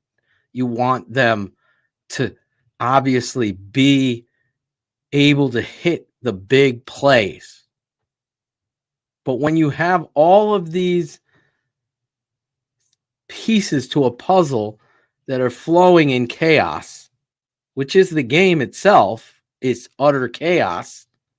But then you have the pieces that are supposed to be stand up, solid pillar pieces, your head coach, your offensive coordinator, your offensive line, your GM who was an offensive line, and none of them are pillar pieces. They're all over the place, crumbling in chaos.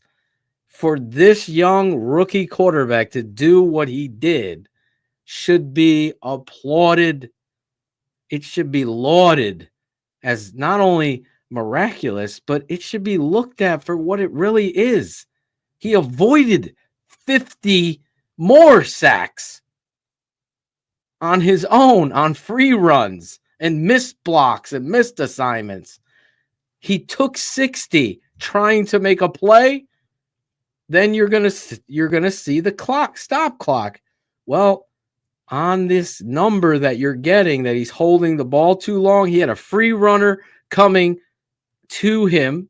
He avoided that, which, guess what? The clock doesn't stop in your nerd analysis. It continues to roll as he rolls out of the pocket, throws it across his body, hits Cole Kmet dead in the hands, and Cole drops it. That all takes up time. So stop with your Cole. He should have forced it to DJ. Throw it down the field, force it into coverage, and let them pick it off. You will end up Thomas hearing. Brown, and I'm sitting down with Caleb tomorrow. Caleb, come on in. Let's talk. Number 1 overall pick. I would have taken you number 1. I think you're going to be an incredible player. You're a rookie quarterback, and you got a long way to go. And I'm going to help you get there, but you got to listen to me. If you're not throwing at least 1 interception a game, I'm going to be pissed. My God. I want Get you him to off. make mistakes. You, Carmen, you have lost. This Wow. hurdled offense, How fucking insane terrified of a is that? turnover. This I want to is win games, but I also want fireable. you to develop. And the fact that Greg. the last 3 games, Caleb hasn't thrown an interception is a Pathetic. problem. It's You too are conservative. a He's jackass. holding the ball. Dude, if you get An sacked 9 times absolute again and don't throw an travesty. interception, This is you are not going to play Soccer that. coach. That Throw interceptions. That's the answer, guys. He's Throw a youth fucking interceptions. soccer coach, fan-sided writer who's turned in. Please Terrible. Oh my God. Terrible. The fact that he said that. Wow. He honestly should not analyze I football. want you to throw two interceptions a game is what I want. Let's from my throw quarterback. picks. I removed the come on now. audio of it before he said it, but he goes on to say, "Listen, Oh my fucking God. I can't even. you at that point, Caleb hadn't thrown a pick in 3 straight games. He went what 9 straight Yeah. games? He broke the NFL record. No, Rookie record. for rookie, Yes, but rookie. But Carm said at that point, he Holy goes, Carm, the fact that you went 3 games with no interception is a problem. That he should not be talking. He moved to the Bulls podcast. Seriously. I bring him on the show. I will play the clip. That is Sorry, I didn't pathetic. watch that one either. It's completely, utterly the opposite of truth. If that's your goal, to be the next Mike North and play the contrarian of football, like, what world are you in, bro? Like, whoever pulled that clip, Ivan Woo Woo, is knocking Braggs out right now, because I can't even support anything that you spew on the quarterback, especially. It's just, I honestly can't believe that. But Carm would be the same guy, and I'm not just singling him out because there's plenty of people saying it. If he threw 17 or 18 or not, if he threw 20 picks and threw 20 interceptions, are people going to say, "Oh, but those 20 picks really helped him develop"? Of course they wouldn't. If he threw 15 picks, if he threw 12, if he doubled his pick amount and went to 12, they would have been calling for Tyson Bagent immediately, dude. As soon as he went into double-digit interceptions, it would have been Tyson Bagent. Fuck that. That's the single worst fucking take I've ever heard about quarterback play in my life. Throw more picks, guys, because you're taking chances. Throw 2 picks a game because you're taking. He's not throwing out of here, man. a pick every game. Dumb. What? Fucking dumb. What? Like, what world are we in? That's what you're serving Chicago fans. That's what we will never serve here. I'm sorry. Any person that's been around this game, this amazing game of football, knows that comes from somebody with an agenda, whether it be to create and spark controversy or have a fandom of the backup quarterback, Tyson Bagent, because that is the dumbest possible thing that anybody who considers themselves a football analyst could ever say. And I don't know Carm. We've talked to him on the phone once or FaceTimed him with Greg. I don't know him, but I do know what he just said there. I'm in my right mind to say, with Ivan, that is quite honestly the worst football take you will hear ever, because I've never heard it ever said until it came to Caleb Williams, like Shane eloquently broke down. And I get fired up for this game of football. I like to show the truth, but I'm just telling you, interceptions are for practice. That's where you want them. You want those things learned. Sure. You want that to happen. Is it going to happen? Yeah. If you were to tell me he only threw 6 and threw 20 touchdowns, I would tell you right to your face. If you were a time traveler coming back, I would be like, bro, that is outstanding. And you know what? When you look at the tape, which we have, and our patrons have gone on, we do a live show breaking down the truth of the tape every single Thursday after games, showing you the all 22 tape, every goddamn assignment showcased and the decisions. Do we hold Caleb accountable? Yes. Do we hold everybody accountable? Yes. Do we look at in the right perspective? You are in the coach's locker room and we're going over the tape. That's where we come from. And then when you see it and you recognize the reasoning of it, and I show you the rounded routes, the lazy effort, the missed assignments, then you kind of even put another perspective in it. But to say something like that is so unfortunate. It's just sad. Yeah, honestly, with all my heart, I had no idea. I don't know if he's the first one to say it. But I heard it. And I go, what? Who says that? Like, why are we allowing this to happen to you? Already have a fraction of people that believe in somehow Justin Fields was something he wasn't. So you have that clash versus Caleb, right? Just wait till year 5. And then you have the coach, the franchise, the bullshit of the Bears. You have that clash. And then you have Caleb Williams, the rookie, coming in. When you put it into truthful perspective, Jaden Daniels would have been eaten up, injured, or swallowed up in Chicago. It's just that truthful. Right. It just is based on what I see, who he and how he runs stuff. I've called out Chris Morgan since he's been here for his teachings. You will never hear throw more interceptions. It's just sad. It is 10:07, and we have not given the people their surprise yet. Oh, so I'm glad we waited because the deserving fans get the surprise. 100%. The surprise. 100%. So probably with that, Phil, what we are going to do, well, there is some breaking news here, so buckle up. Breaking news. The tape never lies. Network breaking news.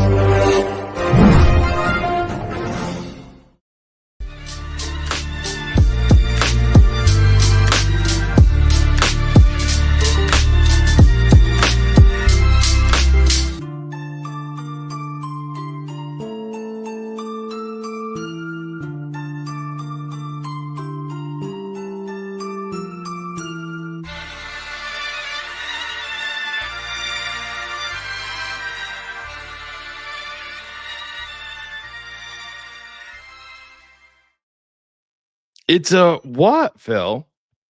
It's a draft mob, right? It is. Even though, look at that. We're going to do a little draft mob action for you guys tonight as our surprise. Just a couple. It's going to be just the tip edition of Draft Mob. I'm going to break down some plays, show you non-patrons what you're missing out on. So we're going to break down some stuff so you get to see what Ivan spends all those hours cutting tape for. And we are going to be going live with some live all 22 breakdown of some 2025 NFL draft. No, madman, no. What commercial is this dude Jeff Hardy talking about? There's a Caleb commercial? Yeah, it was. I think it's the one for Tops with Jim McMahon. I think I sent it to you on Instagram. I haven't seen it yet. Yeah, oh, where man, he's. Tier John isn't in here to see it. But that's where the Green Bay sucks came from, because he's working on his autograph and Jim McMahon's critiquing him, and then he writes Green Bay sucks and then puts his autograph and he gives him a standing out. That's Tops put it out. So, Phil, who do we have here? Who do we have, Shane? Since this is your one of the guys, my guy Shane Marsall pointed out he was a huge fan of back in November. You Yeah, wanna I mean, talk about him a little bit? yeah, Gray's able. He's got some versatility. I think I talked to Ivan about him first. Ivan, I think he would admit he didn't really know too much about him. Got into him. He's like, bro, I think this dude can play inside, can play at center. And I'm like, well, yeah, that's where I have him. He's definitely got some things he's got to work on. I think he gets, a little bit upright, but I love him on the inside. You remember the Tampa Bay Bucks went that route with the offensive tackle from Duke last year, pushed him inside. He's going to That was our guy. Yeah, there's going to be some bumps in the road, but you get him in there, and I think he can be your center for the next, 12 years. Gray Zabel from North Dakota State. Should I do a different color? Maybe an orange for the Bears. Hey, we can do that. There you go.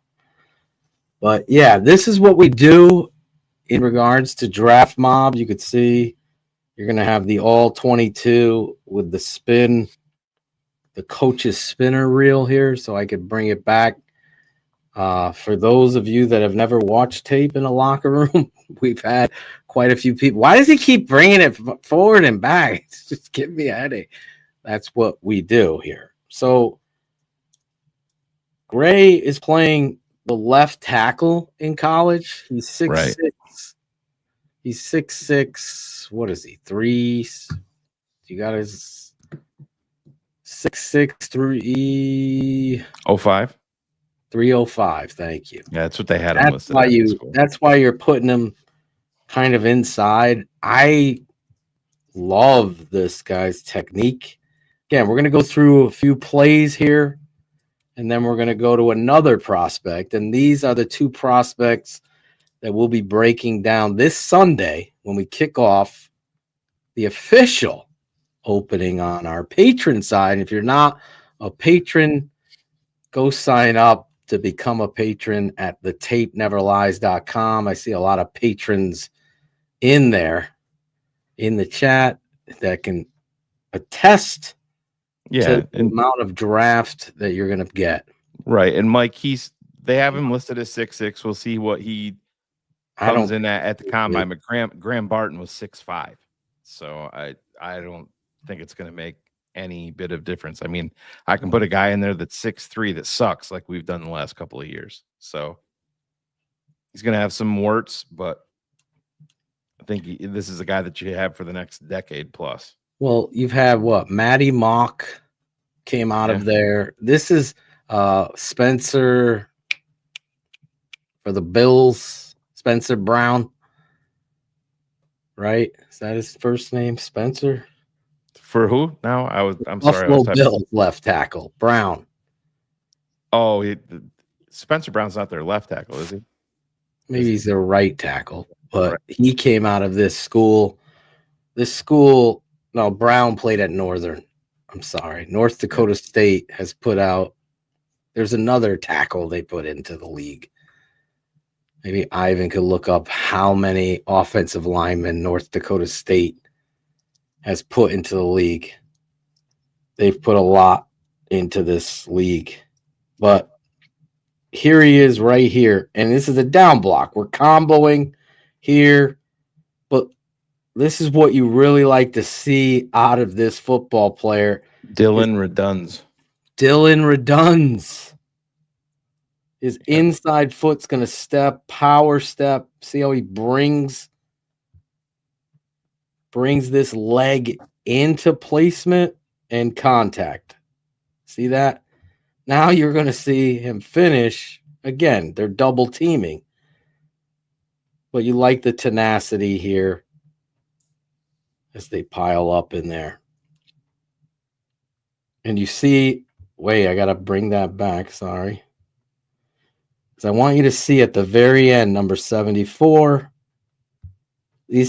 We're talking about the Bears don't have many of these, right? We don't have many of these guys. Look at him.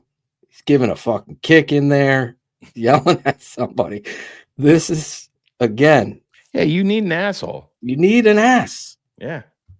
You need a jackass, a fucking guy like that's going to come in here and knock some heads around. Yeah, and you have too many of the exact opposite of that on the Bears line right now.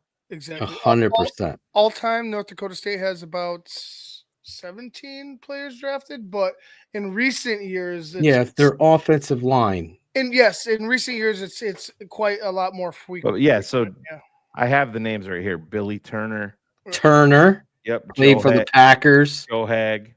Joe Hag, Cordell Volson, and Cody Mock. There you go. Mock, I loved. He's down at Tampa starting. Fucking redhead, missing front teeth, motherfucker. Remember? Here's an outside 9, and you see he's mirroring here. So he's going to step, look, outside shoulder. Great balance. There's a big wide split here. I don't know why, but obviously pass. And, he gets a little high, a little too high. Is that middle of the field wide open, or is that just Mayfield? Oh, it's wide open. Jesus. There's literally nobody. You run that Texas 50 route. yards down the field, that Texas route. There's nobody there. Get that Texas route. 43 over commits. Looks like it's so Turd funny. John here. That is the difference between college football, even at a lower level, and when you get to the NFL. I mean, Yeah, if I'm coaching this backer, okay, how's that window? he's going to slide right across it. Where's the safety help? Yeah, in the stands. Gone. Wait. Look at that recovery. Recovery. Down to the 21. Playing against Colorado. Deion Sanders boys. So here he is here at the left tackle, getting to the second level. Yeah, and see, Mike makes a great point here. If you had a guy like Zabel at center, you signed Trey Smith at right guard, and then Darnell Wright, your center and the complete right side of your line is a bunch of fuck yous. That permeates, and guess what happens? Then Jervon Dexter across the line. All of those guys get that. That permeates throughout a team. The Bears don't have enough of that, and that's what they need more of. 100%. So I love this play, guys. And Ben Johnson will run this play. You got short split with a tight end and an H-back, Ivan. Thank you. Don't bring that up. You got your tailback to the opposite side of the strong side, right? But the goal is to counter power. Okay, so you're going to pull the guard. Our guy has to get on that mic. He's moving inside for sure, Steve. I don't see him. He will dominate inside. Yeah, more than like you could bring him out there to a tackle position. That's fine, but he'll only be a swing tackle at best, in my opinion. But if you bring him into the interior, like Shane was saying, he's going to be more dominant than anything. Yeah, a lot of guys you want to err on starting them outside and letting them fail inside. But this guy is. I'll tell you what. I'll say this, guys. Yep. I'm not going to say he can't. No, I'm going to watch it. He's going to be, because we're going to have combine coverage for our patrons. There's a stark contrast for me, though, Phil, on he film. Has his athleticism outside, is not. Yeah. His fluidity isn't there. But again, this is a great play. It looks like to the backers, right, that it's going to be that way. But you're bringing the guard and the H-back. Guard is going to kick out. But the key block, obviously, is the guard blocking that 3-tech and you getting on that backer. To the second level, yeah. To the second level. Get on that middle. There's the crease. If he kept his feet. And what does Braxton do there? He doesn't get to the second level. But look at his focus here. Okay, his head's down. And he's eyeballing the mic. He's got to get there. Even though 43 starts to come down, he doesn't get baited into blocking him because the H-back is going to come up and fill. And again, watch his 10. How does he finish 20? Just shoves him out of the way. Go find someone else to block. Hits his guy on the head. Pats him on the back. Again, this is a simple slide protection. Nothing really to see. Here, he's going to turn out the outside 9. Okay? Guy's way outside. Okay? Your job is to turn out. But what he does good is he chops his feet, gets into a breakdown position, and now is going to challenge him outside. Turn him out. Stay with it. I wish he just stayed with it. He had him beat. You're going to see it right here. Again, this is the coach's tape. Shout out to my boy Chris Harold. See how he had him beat, but he looks. All right, you have him destroyed here. Don't look back at the play. No. See how he looks back? You're going to lose a lot there doing that. Yeah, you're going to lose it. You got your technique, so we're going to talk about it. And you just the play shut down. I'm going to try to muscle through it. I mean, this is just great technique here. You got a 5. You got a 1, 2, 3, 4, 5-man front. Okay, so the tight ends here, they're playing an extra end. You got a 5 technique here. Can you muscle? You have to be able to move that 5. And he does. Look at him. They penetrate on the backside. Not your job. Move the 5. Do it. Perfect. Who makes this fucking play? I wasn't even watching. This outside guy makes the fucking play. The guard didn't do a good enough job. Get in his hip. Rattle his ass out. Again, good stuff. Here it is on the coach's angle. Gets that power step. You want to step with your inside foot, bring your power plant foot, and deliver the blow. Deliver the blow. I know it doesn't matter, but I think that DN did a good job. He stood up field. No, he did a great job. He did a great job. Here is a great show. It's an RPO game. So watch. He's going to go to double, but recognizes. So he gets to the side. He doesn't stay. He saw that he's being taken care of. Don't waste. Get on the next guy. Mm-hmm. Good job. Again, the play's away. I want to see how do you play on the backside? Yeah, I don't see Tevin back in Chicago. I don't.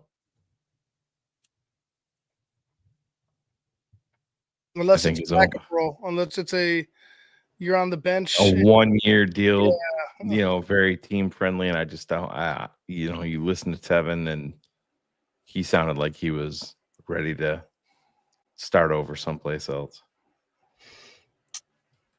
Here he is on a down block. Watch the power he gets and generates on this tackle. 98.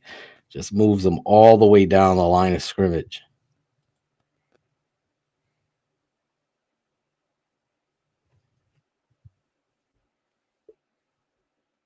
Here he is in pass pro. Guy gets up high. Tries to come up top on your pads. He pulls him down. Keeps him down. Watch it from the coach's angle here. You're going to see him go up high. 53 goes high. Tries to swim over you. Grabs your mask. Pull his arms off of you. See it?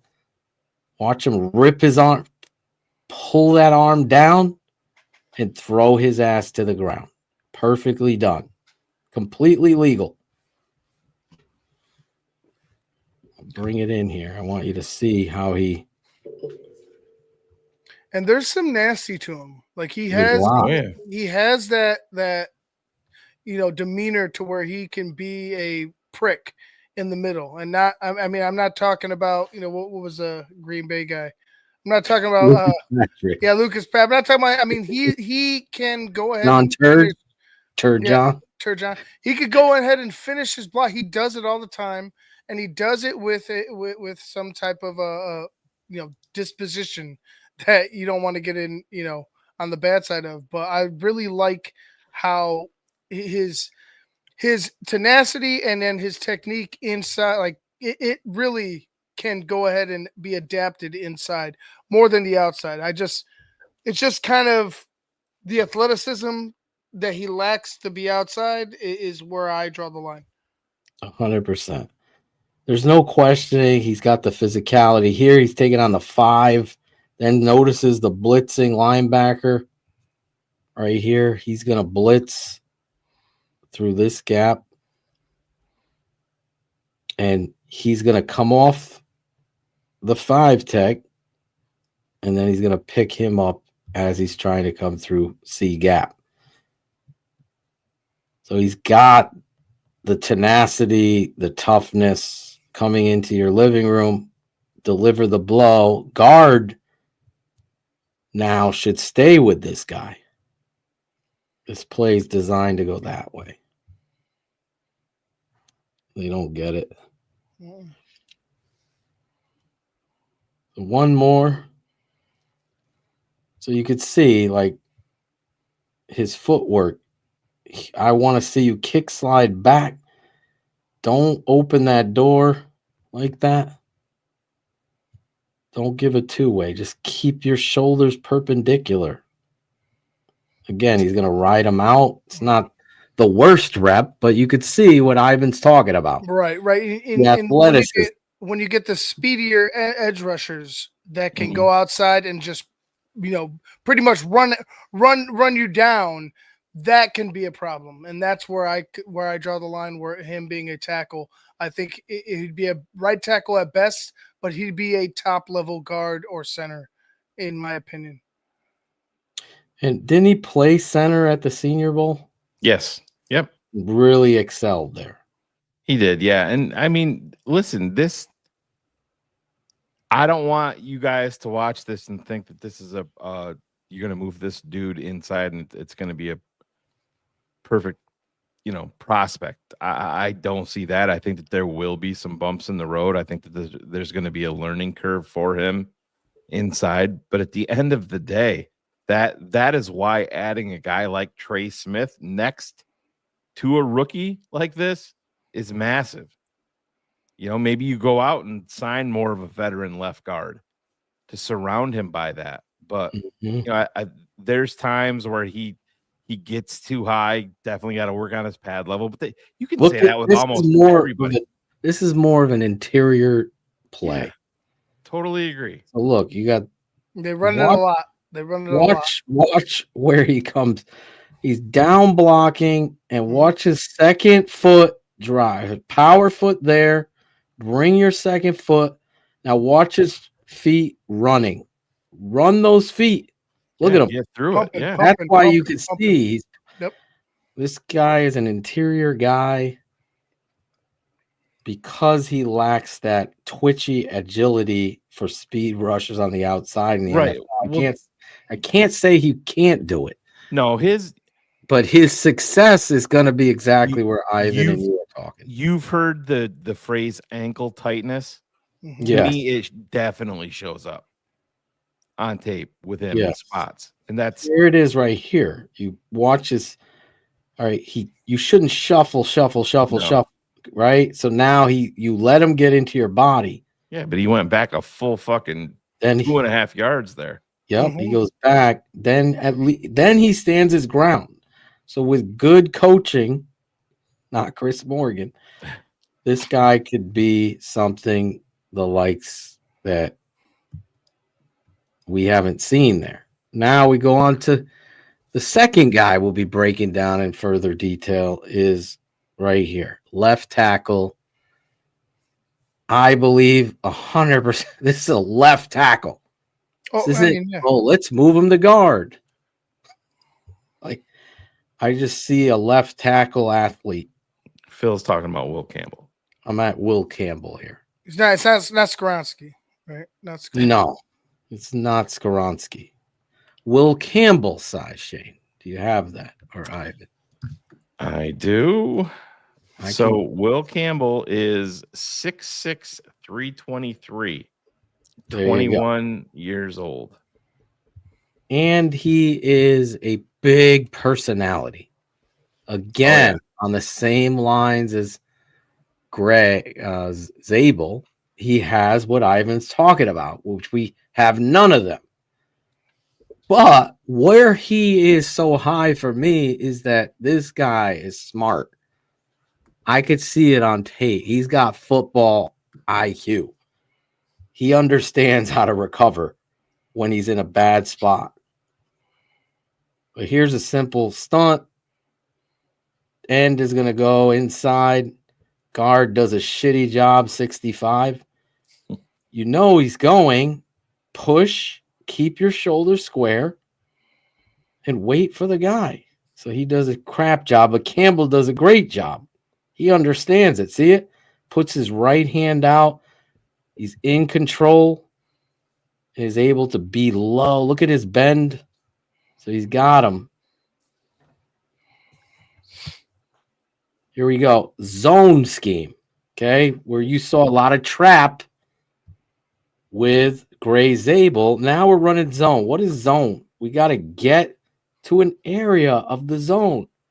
So our helmet has to go across people's faces so this guy here can read and find the hole. That's what zone does. Okay, so here, who's the biggest threat? This guy to me, that guy to me, that guy to me, that guy to me, and so forth down the line. I'm afraid it's gonna freeze when it does that, but it did. So I can send this to my guy because he's been asking. But again, this is going to be another one of those things, and you're going to hear this in the pre-draft breakdown of all these guys, Gray Zabel included, about their arm length, being not ideal, and that's why there's people talking about pushing this guy inside. Now, this is a guy, for me, you heard me talk about you let him fail his way inside. You 100% start 100%. him outside. Gray Zabel, I don't start him outside.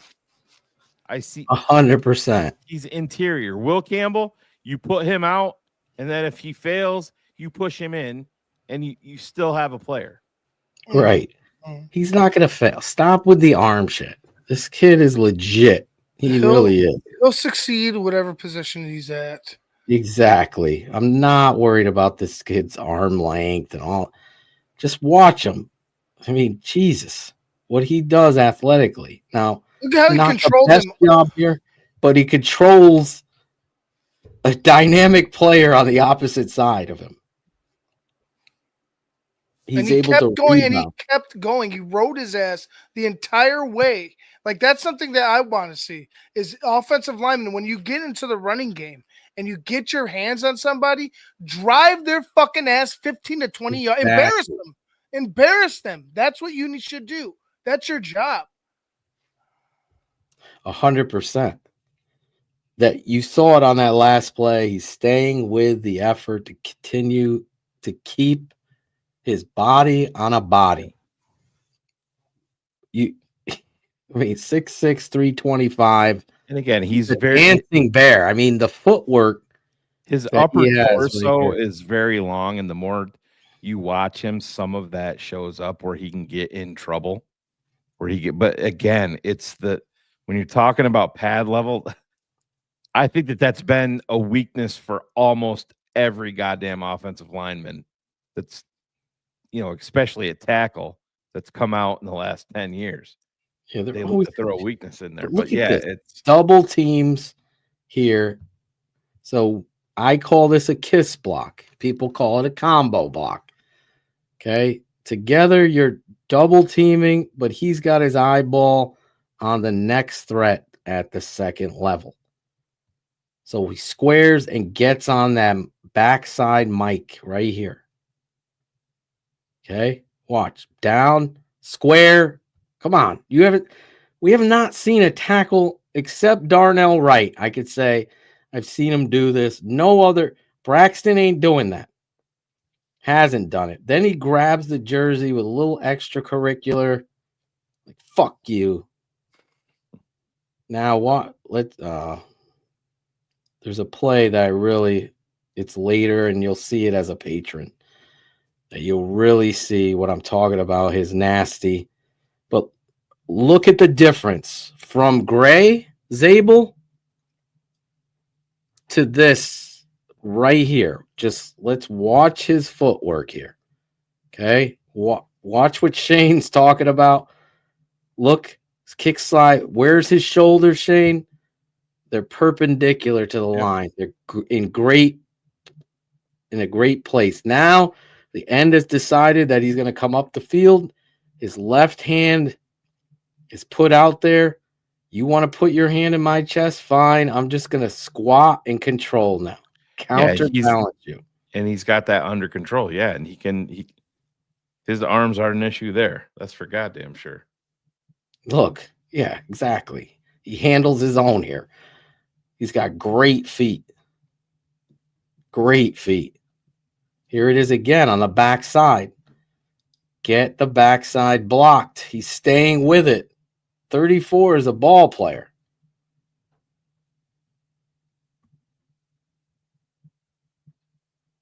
Be a menace. The only thing I would have liked to see is him continue to go up and hit somebody else. I mean, this is probably one of the best reps you'll see on a backside play. Going against the number 22 of Alabama. Good football player. Watch him control, power step, control, roots him out. Roots him out. Look at him. Driving those feet. Run your feet. Root him off the line of scrimmage. 22's pissed off at the very end because he knows he got manhandled.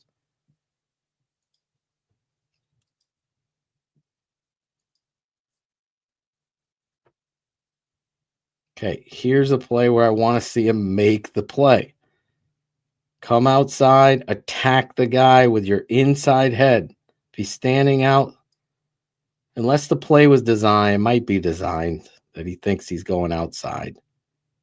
I'll give him a break on that one. It's hard to tell if that was outside or a trap. This is Jason Taylor's son, right? Yeah. Tight end. But to Shane's point, once again, the feet, you could tell a lot. It's probably the most important thing when everybody's the same size. Look at the footwork to get down on this wheel block. So you're going to press down and you block backside. When's the last time you saw a Chicago Bear do that? Look at him. He comes down effortlessly, puts his shoulder into the tackle's face, and they pull the guard to block the edge on this side, and they go bootleg. I like that. And that's the type of athleticism I was like that Gray's able, and it's not me knocking Gray's able. It's just saying there's guys out there like this that can do something like that, where they could bounce out, hit, take on the interior guy, and then still maintain their, integrity and their wherewithal to go ahead and watch the outside guy and get there as well. That's athleticism. I don't think Gray's able has that. That's why I would consider him inside. To come down, get a shoulder on, to cover block for this guy pulling. It's 100% what Ivan's saying. It's just athleticism. You can't. I mean, you want that ball of clay. 6'6", 325-pound, great footwork, great football IQ, and has that kind of mentality. Again, we're only going through a few plays. If you love this kind of stuff, where you're getting the truth here in the details, the devil is in the details, right? You don't want to just hear from Carm how many picks a quarterback should throw. You want to see it here, like the good, the bad, and the amazing. Okay. We're not here cutting highlight tapes. That's for sure.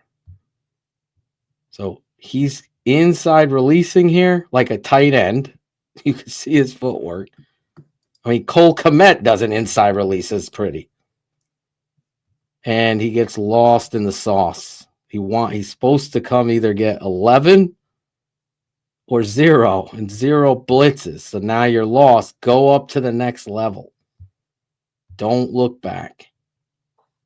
So that would be a negative play for me. PFF gave him an A on that play. And here, we'll finish on this one, Shane. Yep. Ivan did a great job cutting these tapes. Okay, you're getting a zone blitz concept here. This is going to be showcasing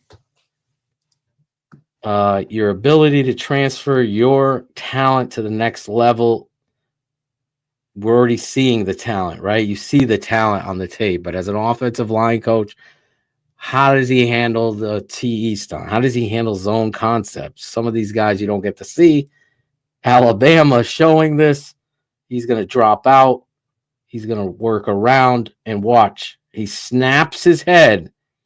Once he sees 11 drop, see him snap his head inside. Your guy is now inside. Okay? In a pass play, ride his ass out. Look at it. I mean, we haven't had a lineman do this yet. Seriously, not one. So to watch this on tape, see him snap, know your assignment, watch his technique, squats his ass down, look at his foot, plants, rides through, look at his hands. He's not letting him grab over the top. He's going to maintain and shift his balance. Hips stay square the whole way. Hips stay square to the man. His hips and feet are just perfect. Yep, just right to the man. Look, it's a typewriter. Boom, boom, boom, boom. And just ride him out of there. So on one play, you're seeing more than you'll ever see in a highlight film. You're seeing him eyeball his responsibility, switch, immediately snap his head inside, pick up the 5, ride him through with great hip and power. It's outstanding. Here, getting a straight on rush. This will be the last play. Outside 9. Pass play. It must be a 3rd down. Look at him kick slide. Where is his shoulders? Square, Ben Ricketts. Where's Turd John? He can learn a few things with Chris. I'm a cunt Foster. Turd John's taking a third, I'm sure. Foster tried to troll in here. So fucking pathetic. And then here he is. Deliver the blow. Squat. Get low. Hits Jason Taylor's kid right in the seam. There you go, Shano. This is what we do. Draft mob. And they will be, well, let's remove that banner there. So it's. There you go. Yeah. And we will get. Yeah, it's much more in depth on the draft mob actual portion of it. But I want to show you guys a little bit of what we do. Scan the QR code, go over there, sign up, $10 a month. You're going to get a lot of this. You're going to be fully prepared for the NFL draft. NFL free agents, we're going to be breaking it all down. So we're going to take you to the tape. And one thing that we do with the patrons, if you're scared to ask what a 3-tech is, what an outside zone is, put it in the chat. We'll star it. We'll explain to you exactly what it is. Then you'll know. We're not going to sit there and make fun of you or anything like that. It's, we're here to answer your questions, to make you a well-rounded football fan, be more informed about the guys that could potentially be coming to Chicago. And it's a ton of fun, man.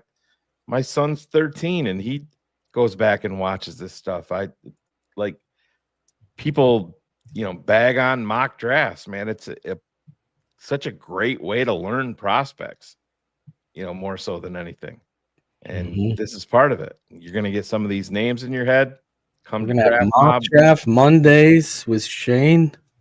Yeah, thinking about doing that, getting some stuff going. I'll get my guy Vargas. Maybe we'll have a head-to-head on here. Shane versus Ivan. Yeah. Right now, it'll be very difficult to beat my first mock ever. Oh, I'm doing one right now. I'm going to share. I've made Bullets. I made 35 that have beaten yours. Bullets drafted every center. I have Quiddy pay 8 times. I'm running a Bears mock right now, and I have made 2 trades. I traded down 2 times in round 1. A 2-timer. Yes. Oh yeah. Isn't that a hockey term? I'm 2-timer. No. It isn't.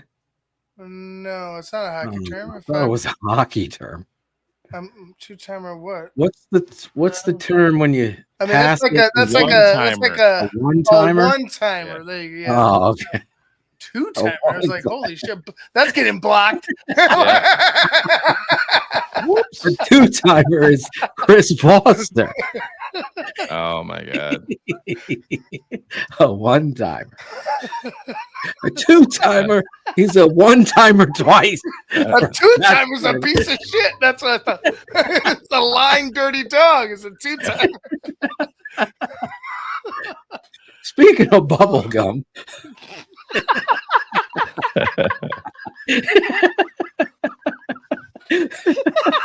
Oh man, that's awesome. Oh my god. Oh, what a show. My wife was a 2-timer. Yeah. That 2-timing bitch. Oh shit. Gary Franklin. There you go, Gary. There you go. Oh my god. 2-timing bitch. Jeez. I was married 2 times. Where's Michelle K? Where did she go? Oh God. Double doink. So you have mock draft. Are you going to share this mock draft? Yeah, I'm still doing it. I'll put it up there. I only went 3 rounds, so that's where we should start. Only 3 rounds. Let me do a 3-rounder right now. Let me do. All right. Well, let me get a 3-rounder going. I can stop it. Ivan wants to dip his toe. Yeah. Well, I won't. So yeah, just let me. It's going to be hard because I should have stopped it after 3 rounds. That's right. I forgot Phil did 3. So what the Bears did. Screenshot the 3. All right. So. Well, you can go to my picks and then just screenshot that. Yeah. Well, I'm just going to bring it up here. Hold on. So at number 10, I traded down. You can see right there. So we went from 10 Banks. We went from 10 to 15 down. Okay, I like it. Then we went from 15 down to 18. So the value was there for a 20-year-old offensive lineman that you can play really anywhere. You can play him. You can play Banks inside also. There's multiple guys. I like Banks. I'll say this right now, cutting these guys, cutting their tape. And I don't want to get over, my skis here, but it's like I feel like there's multiple guys that are just very talented and that have, can serve multiple purposes. Like they have their different style and whatever, but yes, I'm with Shane here. Like I've always been since day one. It gets better. I haven't scrolled down yet to my 3rd round picks. Right. Trade down and see what happens. But yeah, go ahead, Shane. Sorry. So yeah, we come back with Tyleek Williams, give us some give us some gas on the defensive line. I'm a big Jack Sawyer fan. I just think he fits in. Jack Sawyer, huh? Yeah, I do. You don't like him? Oh, I do. Oh no, I'm a big because fan. we were gonna go ahead and just talk shit about you if you weren't. That's fine. I have guys rated over him. Logan was gonna go fucking nuts. Yeah, me too. Well, listen, but you're picking at 41, so But then Right, I would like to have seen who was there. Versus him. Well, that's what I like to see. I can bring it up. So let's cancel this one out because let me scroll down. My next pick people at 72 is Quinshon. Oh, there we go. Now we both got Judkins. So I'm going all Ohio State, and then I got one more. You got a lot of Ohio State. Yeah, hey man, hey, winner. Leak. But now I'm going. Any guesses who's next here? Another. Oh my God! All right. And I got one. I got one more to go. Three guys. We got the same. Booker, Judkins, and Arroyo. This is a wild card. Oh, you're going into the fourth. Yeah, I went into the fourth. I took us another interior player. Guards. Yep. To be honest, I can't fucking hate this. Like this is good.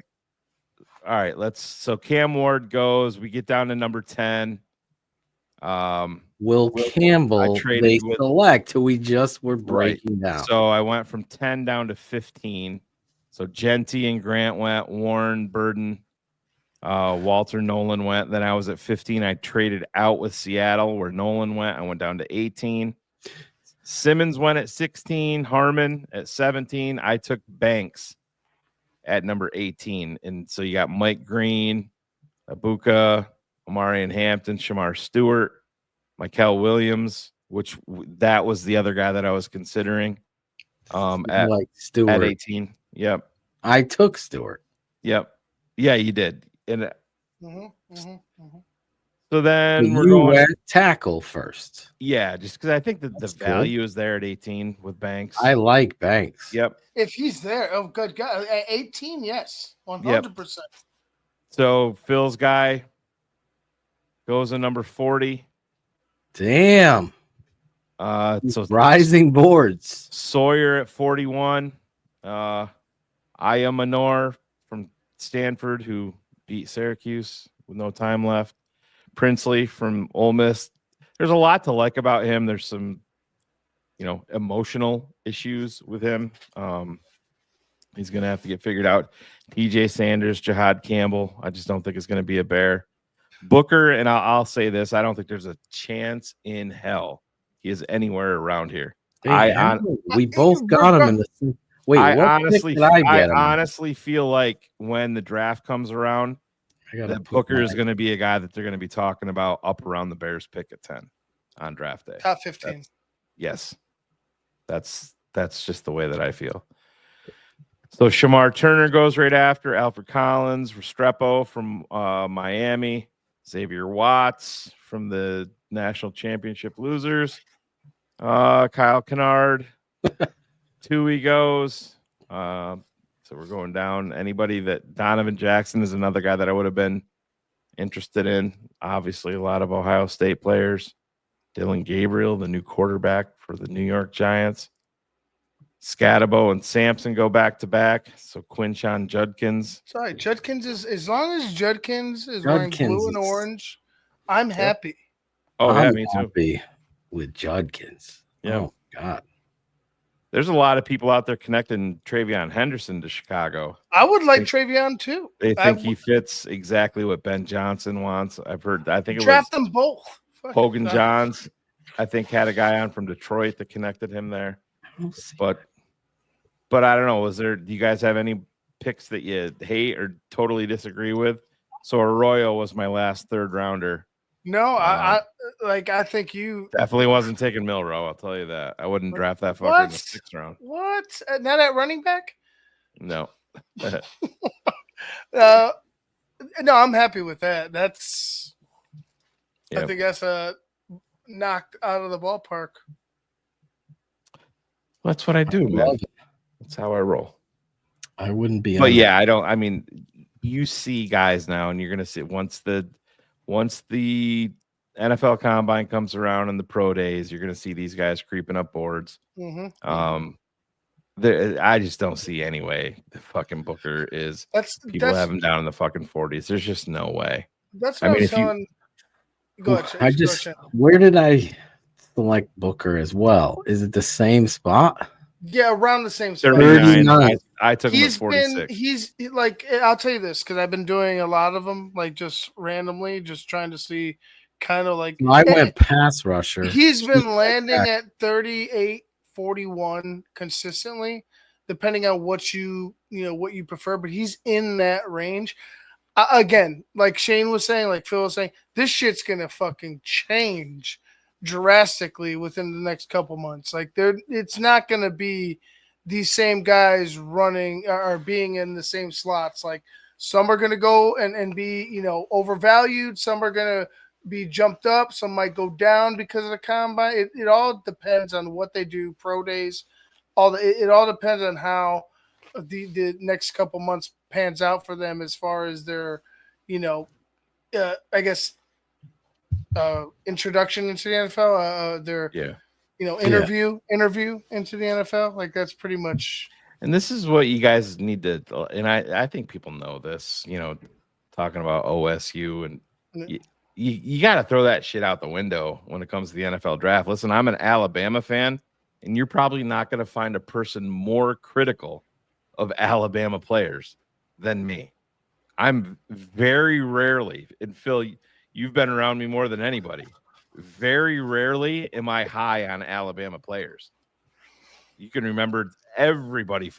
Do you remember the Minka Fitzpatrick fallout? Yep. Phil, I'm not there in terms of their, the NFL prospects and stuff like that. So I'm. Cool.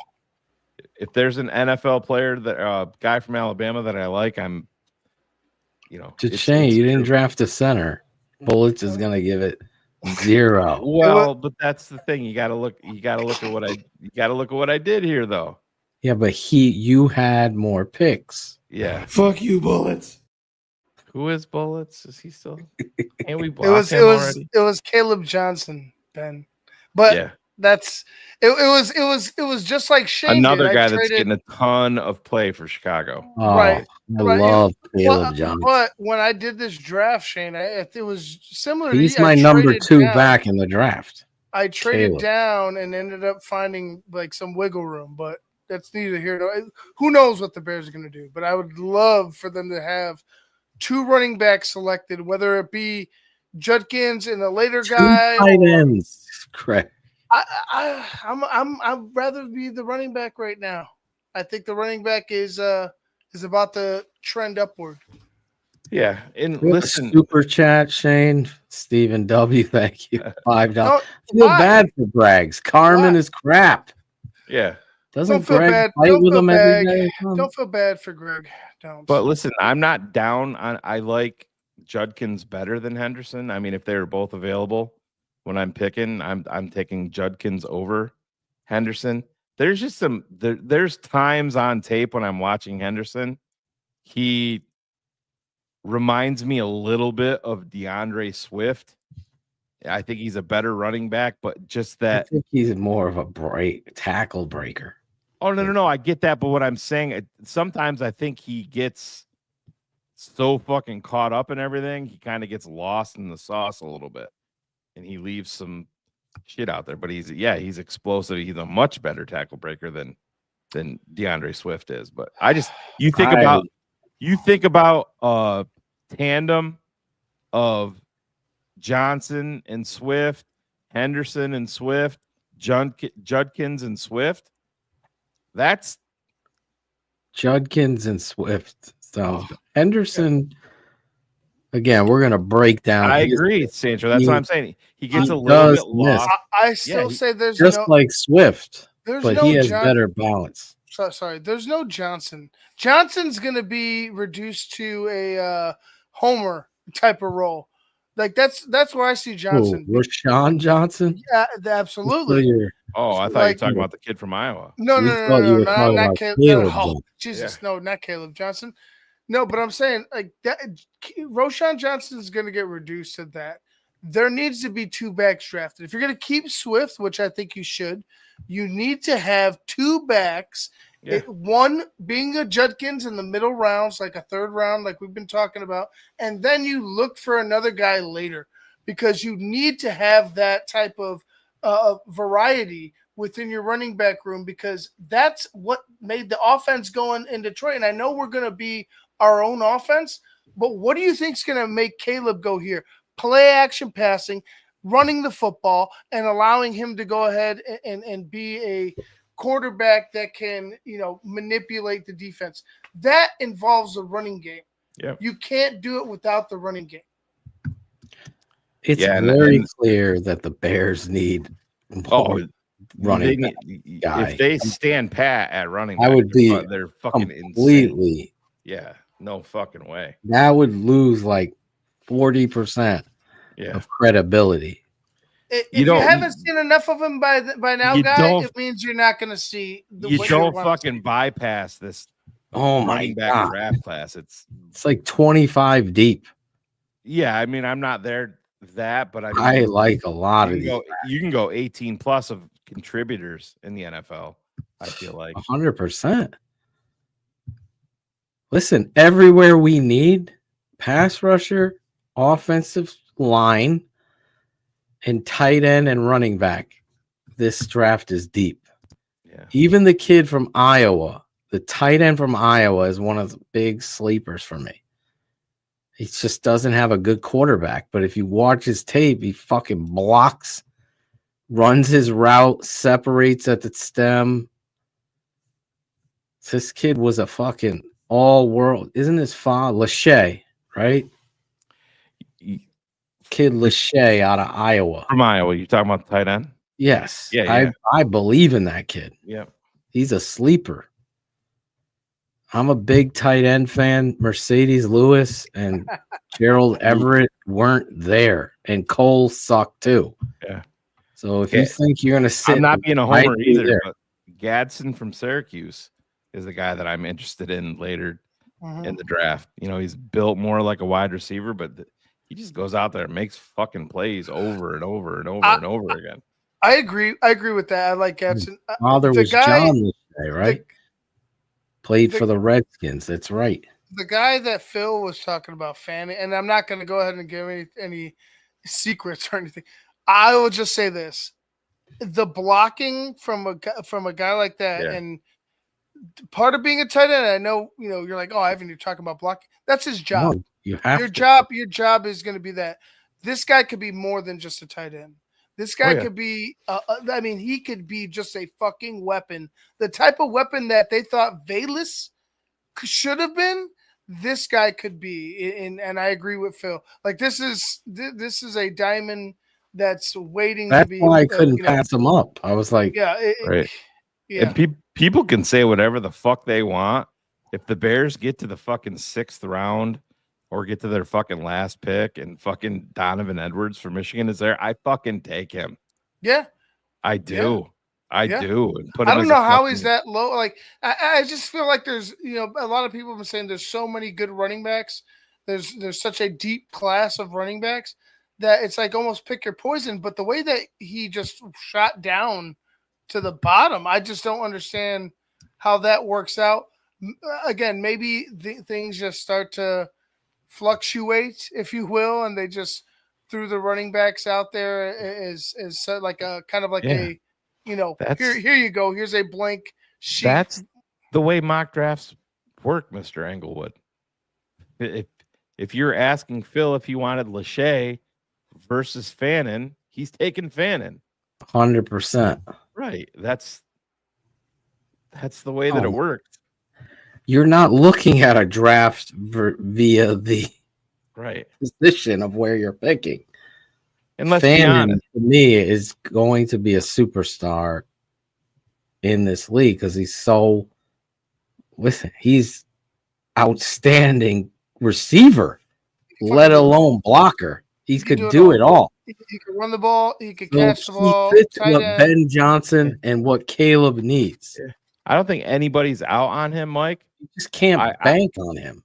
No, he's there, and you're just not writing him down. I mean, I have no problem with if he's healthy. I would have no problem with him being my number 3 and a guy that you roster over Roschon. That's kind of where I am at with Roschon. The thing about it is with Roschon, you got to kind of put him in the same camp as Jaquan Brisker, unfortunately, with the concussions.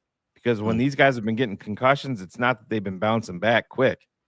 They're missing multiple games. I mean, Jaquan missed the fucking majority of the season with one. And I mean, Rashawn's had him the first 2 years in the league. He's wearing the Guardian cap.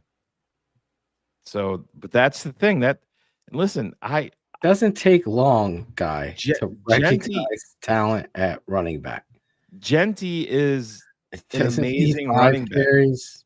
You've had 2 years, of watching Rashawn Johnson. He's but just how many times that, but within that many carries, right? There should have been 1 or 2 times where you're like, yo, did you see that run by Roshan? Nah, it only took me 3 carries to recognize David Montgomery was a different animal. Roshan's a battering ram. Roshan can be used as a hammer. But he's a battering ram and a hammer that has concussion problems. Exactly. That's a big fucking problem. Exactly. And beyond that, there's nothing special. Yes. He's slow. Like, There's don't try to no paint. spectacular Are we in cutting him off? No, but Caleb Johnson out of Iowa versus Roshan Johnson, it's not even close, bro. So the goal is to always be improving. And Roshan Johnson, You good. could put Roshan Johnson on your fucking practice squad, and I am not one bit fucking scared that somebody's going to claim him. Sean Tucker out of Syracuse ended up going to Tampa and producing down there. Yeah. He was a guy I liked. I was like, Shane, why the fuck do they give him the ball? Well, it was his tongue was wagging, and then Oh yeah, they lost that game where they just totally went away from him. they went away from him. I'm like, you're going to go win this. I don't think he is, John. He's a taller back. He's 6 foot or 6'1", so he's got a little bit of Matt Forte in him. He's never going to be that compact back. He's just a taller back, so it looks, he's got more surface area to, that's going to be open to hits. But he is a hell of a back. I'm a big fan. He's talking about Caleb Johnson, right? Mm-hmm. Yeah. Caleb with a K. Caleb Johnson. We could have a When CK. everybody knows you're running, that's what makes Genty special too. Two people watch our shows. I love you, You're Adrian. just talking about it, Adrian. That's my guy. We did like That's 20 the one minutes on guy him. I want to come out of this draft, and I want to see Fannin.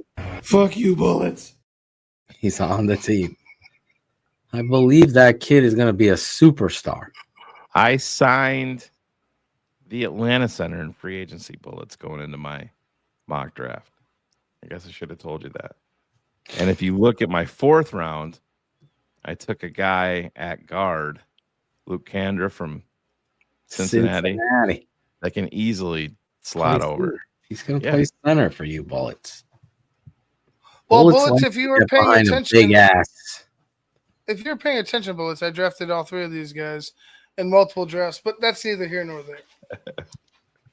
Come on, Bullets. We drafted Cam Jurgens. Fuck you, Bullets. Oh, with that being said, we're going to get the fuck out of here. Become a patron like Bullets. He is. He's And not Guy. going anywhere. Yeah. Bullets Guy. ain't going anywhere. He's not a flip flopper, is he, Shane? Who, Bullets? Text you one thing, do another thing. What does he do? No. Bullets just text. It's always 6 hours late. We got a bigger strip. Bullets is like, have you seen Wayne's World 2? Fucking good movie. That just come out. I'm like, no, dude, it was like 1993, I think. Is that all Mike over it. Myers? Bullets did play center. He did. Yes. He definitely wasn't a touch.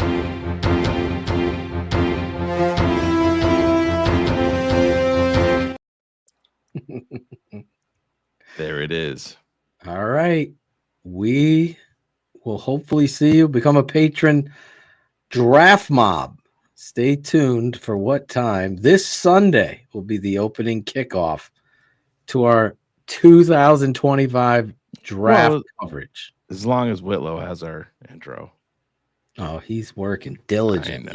I know. He ain't no bullets. So much pussy, so little time for young Caden Whitlow. Just swimming Dude's in out it. there fucking Just slaying. swimming. Defensive coordinator.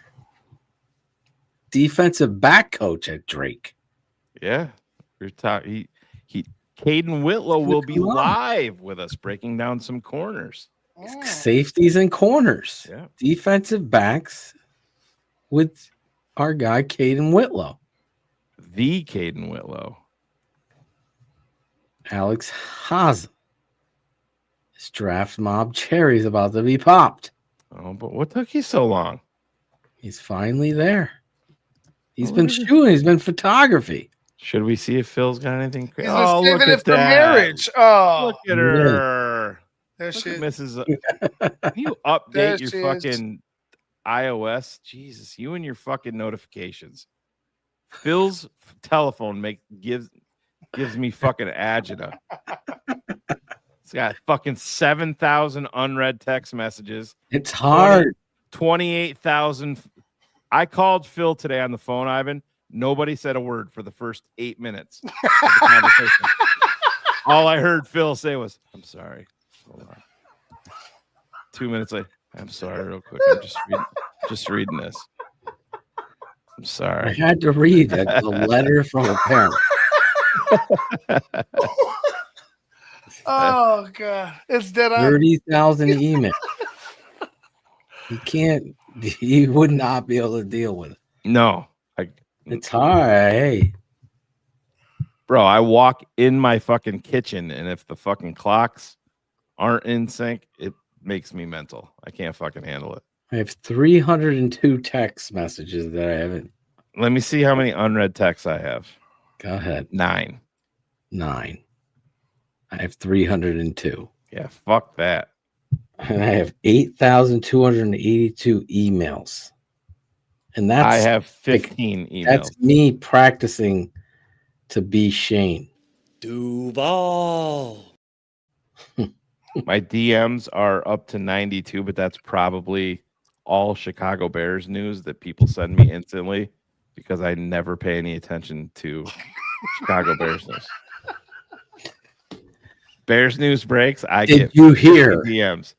The cap has gone up again? Oh, dude, I got fucking 10 of those. Cap is going up. 10 of them right now. So did I. You were right.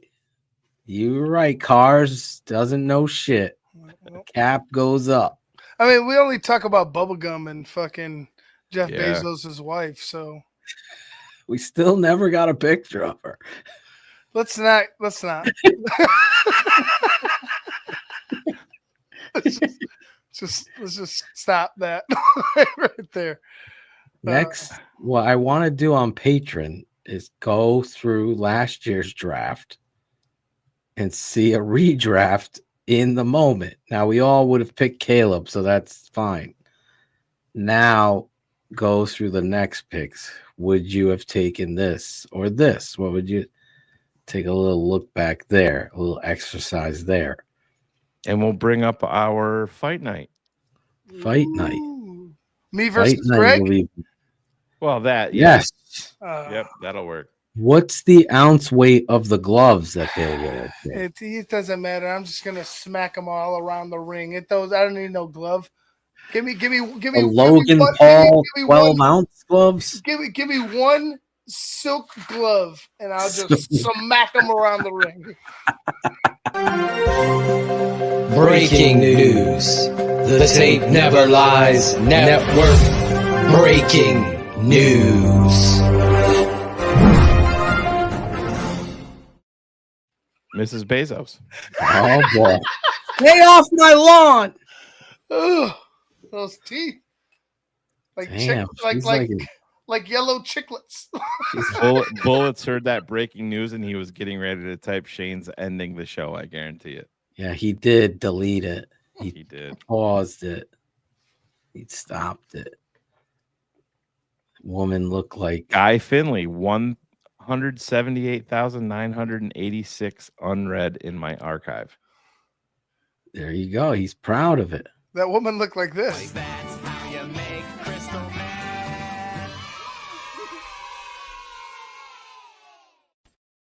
Is anybody surprised that Guy Finley is the archive guy that uses archive when he's explaining it?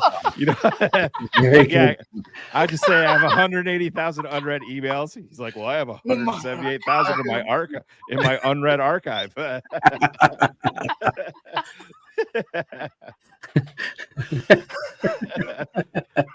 Hold on. I'm going to go out to study. Yeah. I'm gonna archive my findings. I have immediate postprandial upper abdominal distinctions, and only a simple evacuation of the upper epidermal hematoma will relieve the pressure, thus creating a low altitude Earth orbit. Or you could just say I have cramps. Same fucking thing. It's my fucking archive. Oh my God. Archive these.